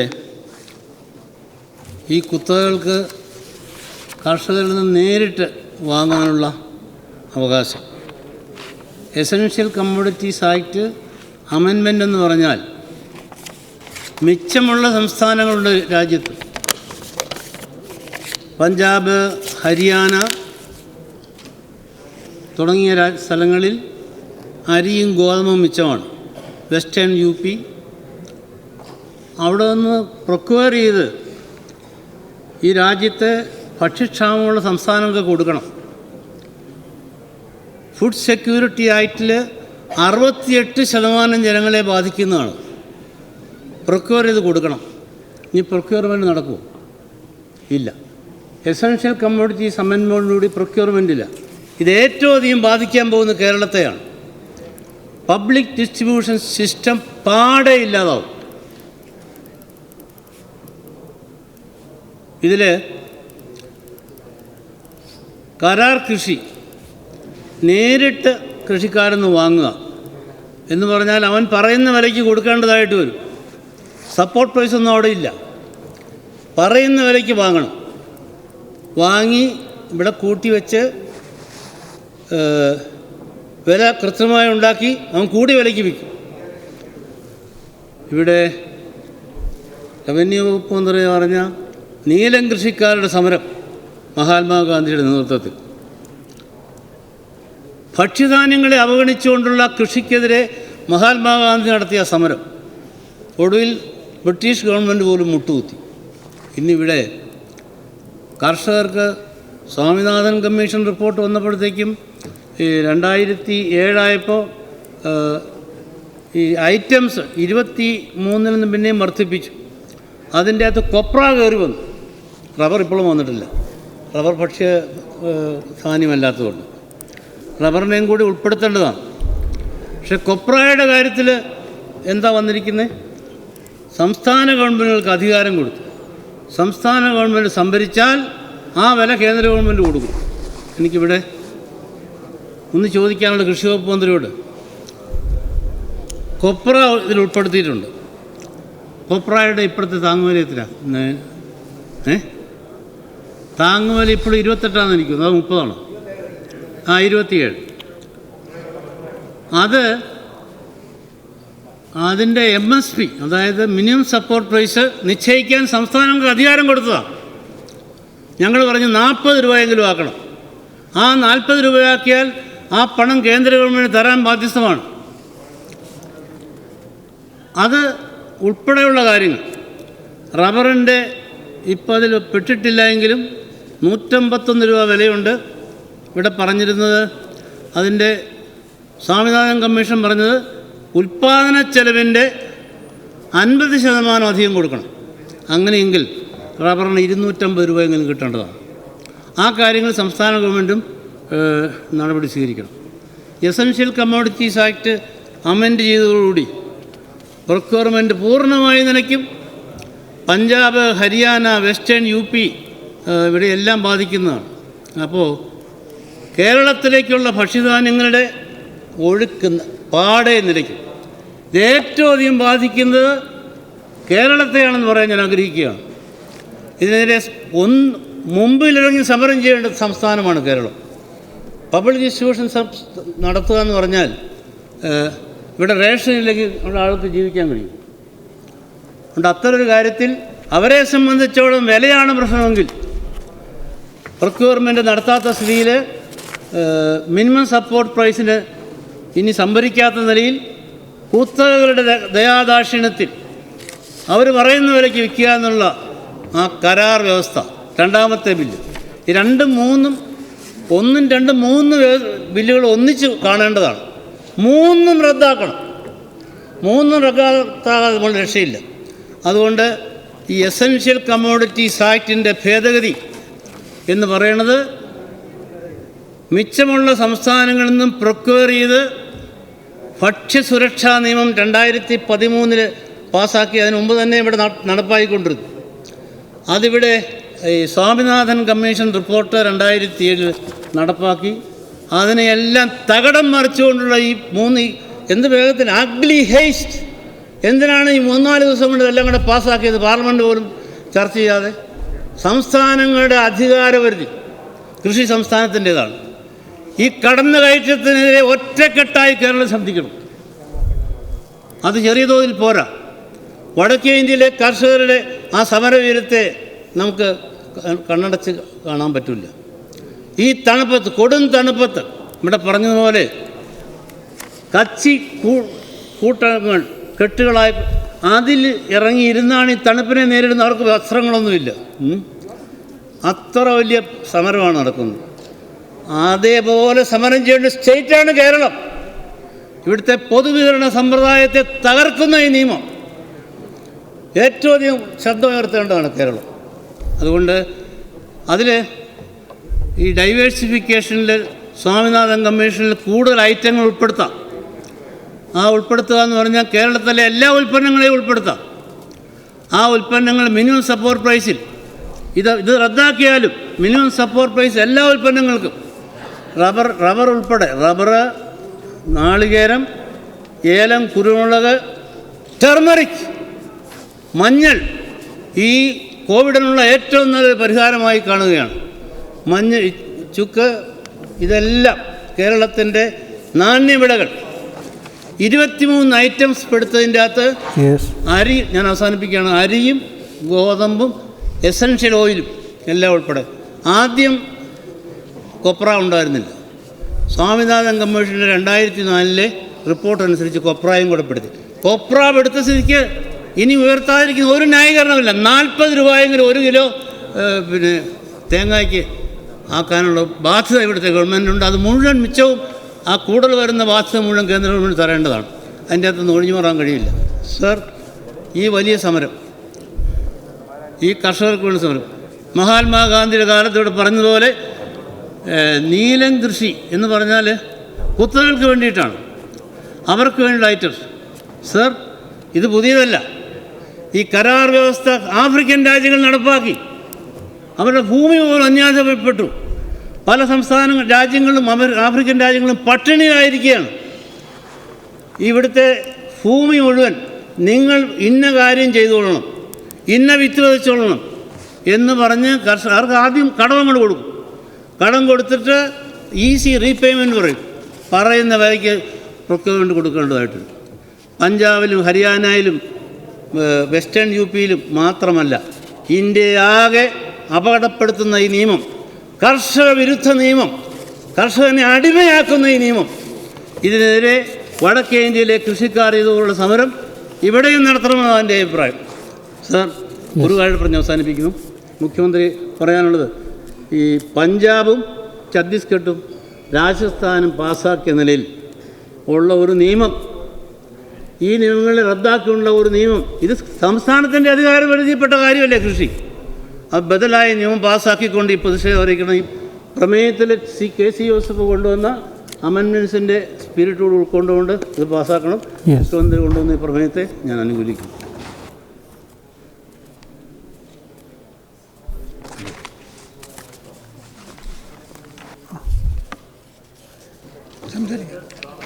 ശ്രീ കാപ്പൻ സംസാരിക്കുന്നുണ്ട്.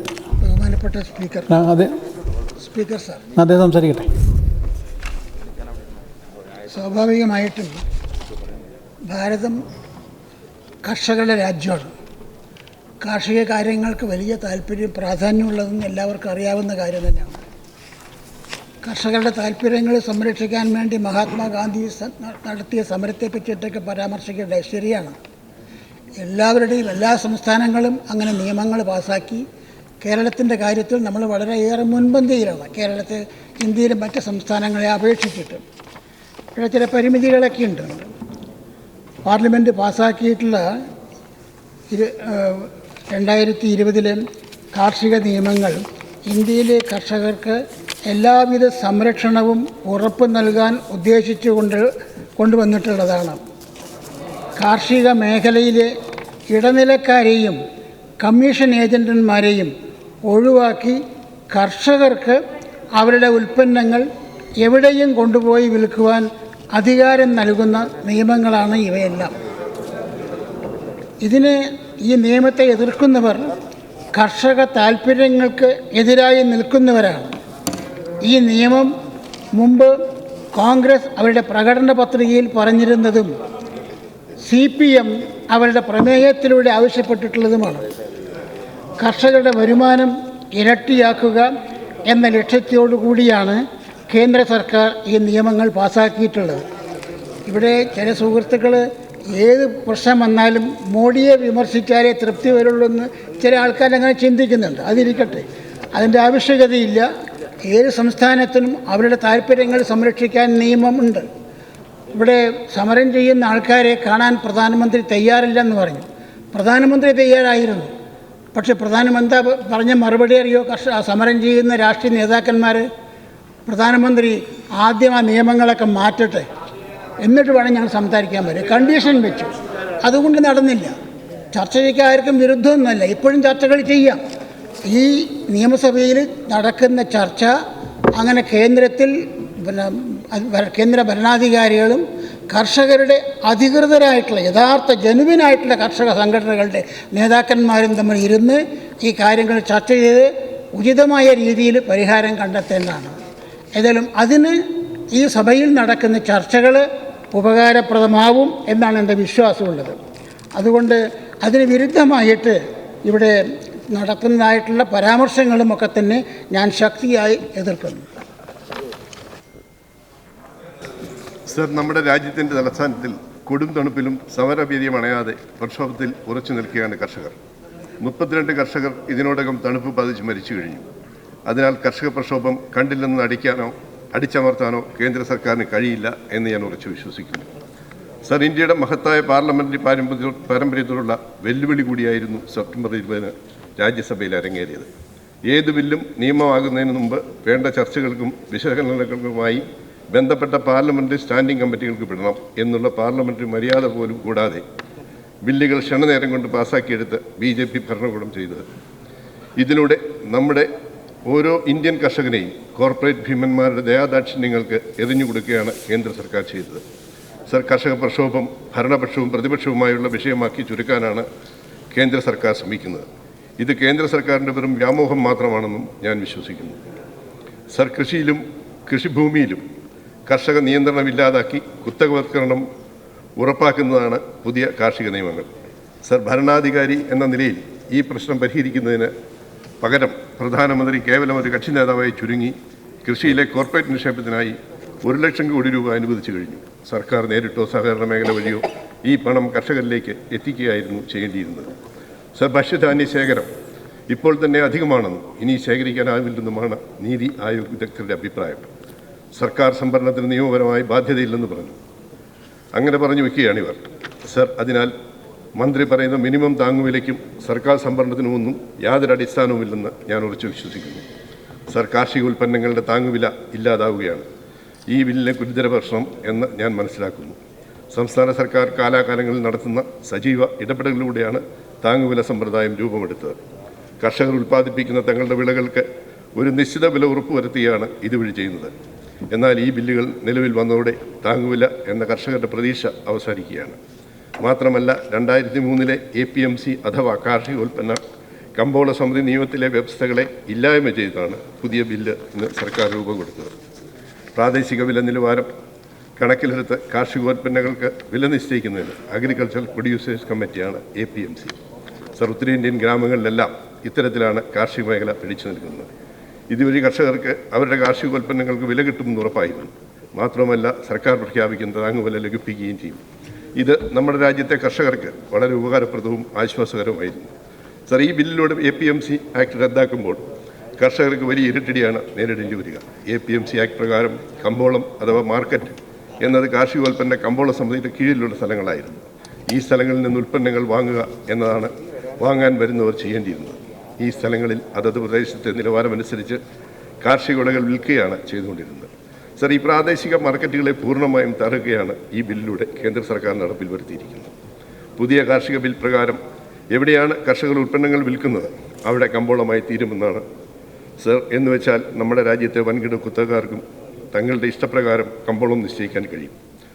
അതുവഴി കാർഷിക മേഖല വൻകിട കോർപ്പറേറ്റുകൾക്ക് തീരെഴുതുകയാണ് കേന്ദ്ര സർക്കാർ ചെയ്തിരിക്കുന്നത്.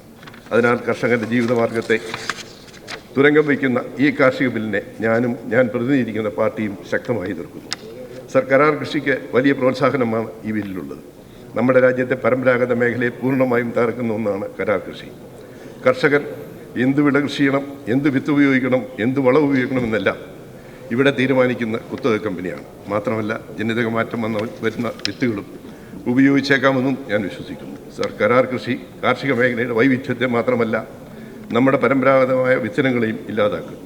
കരാർ കൃഷി നേരത്തെ തന്നെ ഉണ്ടെങ്കിലും ഈ ബില്ലിലൂടെ ഇന്ത്യയിൽ കൂടുതൽ വ്യാപിപ്പിക്കുമെന്ന് ഉറപ്പാണ്.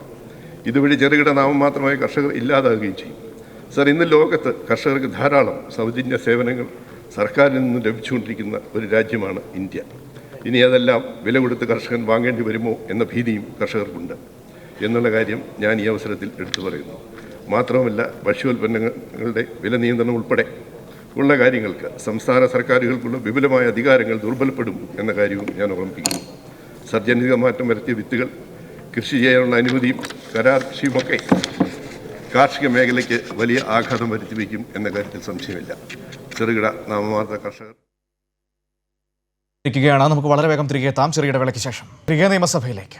നിർമ്മാണ സഭകളെ നോക്കുകുത്തിയാക്കുന്ന ഒരു സാഹചര്യമാണ് ഇന്ന് BJP ഗവൺമെൻറ് അവർ സമീപിച്ചുകൊണ്ടിരിക്കുന്നത്. അത് ഇന്നല്ല, കഴിഞ്ഞ ഗവൺമെൻറ് സമയത്ത്, കഴിഞ്ഞ BJP സർക്കാരിൻ്റെ കാലഘട്ടം നമ്മൾ നോക്കിയാലും അത് തന്നെയാണ് കാണാൻ കഴിയുന്നത്. ഇത് ശക്തമായി തന്നെ എതിർക്കപ്പെടേണ്ട ഒന്നാണ്.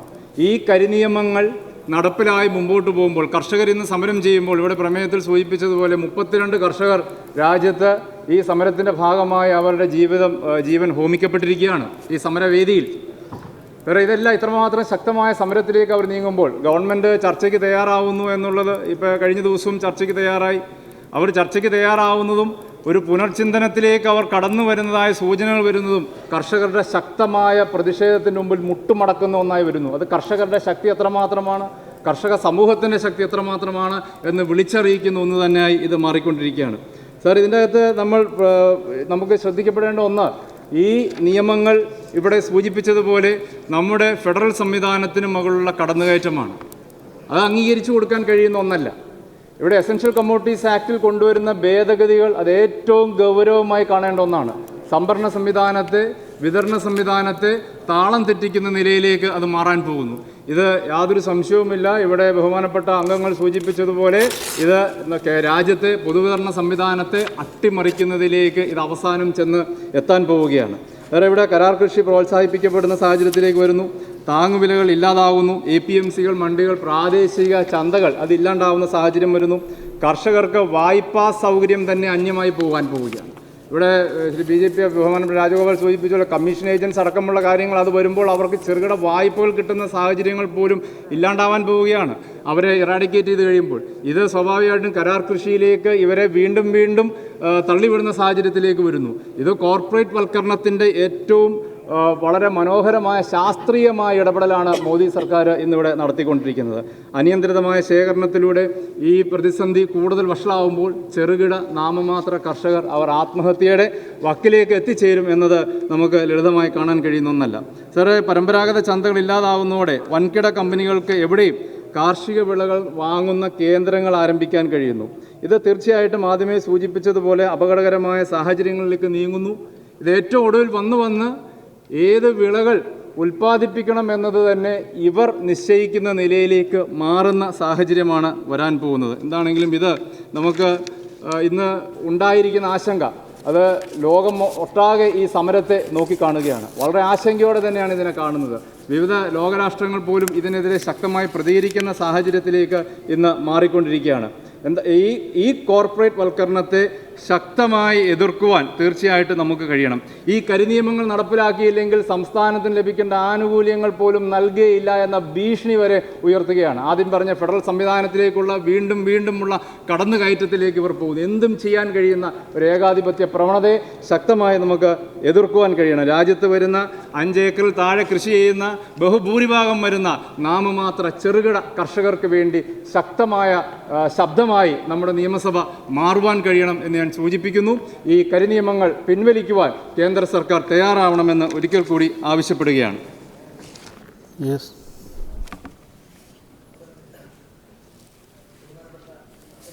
ഇവിടെ അവതരിപ്പിച്ച സമഗ്രവും സമ്പൂർണമായ പ്രമേയം അത് ഈ സഭ പാസ്സാക്കുമ്പോൾ അതും ചരിത്രത്തിൻ്റെ ഭാഗമാവുകയാണ്. ഇത് കേരളത്തിലെ കാർഷിക മേഖലയെ ബാധിക്കുന്ന കാര്യം ഉൾക്കൊണ്ടുകൊണ്ട് നമ്മുടെ രാജ്യത്തിൻ്റെ സുപ്രധാനമായ സമ്പദ്ഘടനയെ ബാധിക്കുന്ന ഒരു കാര്യം കൂടിയാണ്.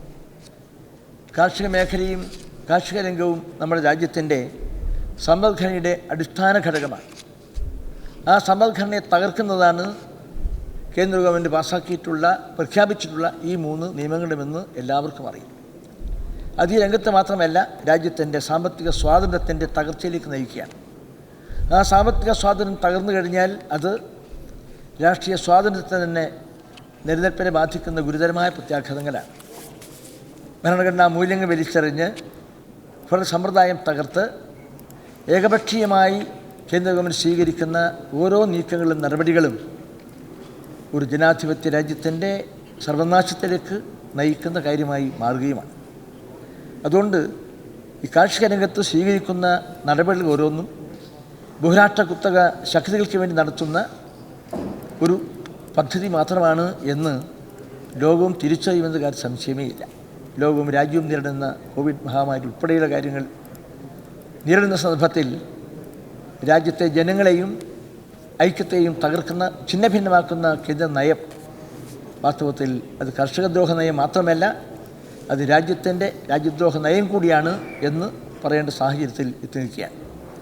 മധ്യപ്രദേശ് ഉൾപ്പെടെയുള്ള സംസ്ഥാനങ്ങളിൽ സ്വീകരിച്ചിട്ടുള്ള ചില പ്രഖ്യാപനങ്ങളൊക്കെ ഞാൻ ആവർത്തിക്കുന്നില്ല. അതൊക്കെ തന്നെ ഈ രാജ്യം കാണുകയാണ്.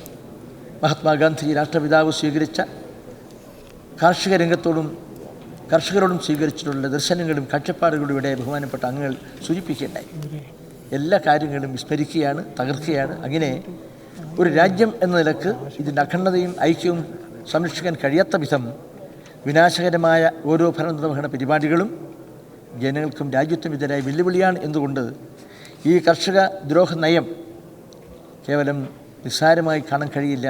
അത് ഈ രാജ്യത്തിൻ്റെ നിലനിൽപ്പിനെ ബാധിക്കുന്നതാണ്. എന്തുകൊണ്ട് തന്നെ നമ്മുടെ രാജ്യത്തിൻ്റെ സാമ്പത്തിക സ്വാതന്ത്ര്യം, പരമാധികാരം, അതുവഴി ഈ രാജ്യത്തിൻ്റെ രാഷ്ട്രീയ സ്വാതന്ത്ര്യം പോലും നഷ്ടപ്പെടുത്തുന്ന അത്യന്തം ഭയാനകമായ സാഹചര്യം സൃഷ്ടിക്കുന്ന സന്ദർഭത്തിൽ അതിനെതിരായി നടത്തുന്ന എല്ലാ നീക്കങ്ങളും ശ്രദ്ധേയമാണ്. ഇത് കേരളത്തിലെ കർഷകന്മാരുടെ ക്ഷേത്ര താല്പര്യങ്ങളും ഉന്നയിച്ചുകൊണ്ട് സമഗ്രമായും വസ്തുതാപരമായും ബഹുമാനപ്പെട്ട മുഖ്യമന്ത്രി അവതരിപ്പിച്ച ഈ പ്രമേയവും ഇന്ത്യയിൽ തന്നെ മാതൃകയായി മാറും. എല്ലാ ചരിത്രവും സൃഷ്ടിക്കുന്ന സംസ്ഥാനത്തിന് സാധിക്കട്ടെ എന്ന് ഞാൻ മാത്രം ആഗ്രഹിച്ചുകൊണ്ട് ഉദ്ദേശിച്ചുകൊണ്ട് ഒരു പുതുവർഷത്തിലേക്ക് കടക്കുകയാണ്. ഇന്നൊരു വർഷം അവസാനിക്കുകയാണ്, ഒരു പുതുവർഷത്തിലേക്കാണ്. ആ പുതുവർഷം ആരംഭിക്കുമ്പോൾ തന്നെ ഇന്ത്യക്കാകമാനം പ്രതിധ്വനിക്കാനും പ്രതികരിക്കാനും കഴിയുന്ന ഒരു കർഷക വിഷയം സംബന്ധിച്ചുള്ള പ്രമേയം, അതും ഒരു പുതിയ വർഷത്തിലെ ഇന്ത്യക്ക് തന്നെ സംഭാവനയായി തീരും എന്ന് ഞാൻ പ്രതീക്ഷിക്കുകയാണ്. നന്മകളും സന്തോഷവും ഐശ്വര്യം നിറഞ്ഞ ഒരു പുതുവത്സരം കൂടി ആശംസിച്ചുകൊണ്ട് എൻ്റെ ഹ്രസ്വമായ വാക്കുകൾ നിർത്തുന്നു. നമുക്ക് വളരെ വേഗം എത്താം ചെറിയ ഇടവേളയ്ക്ക് ശേഷം.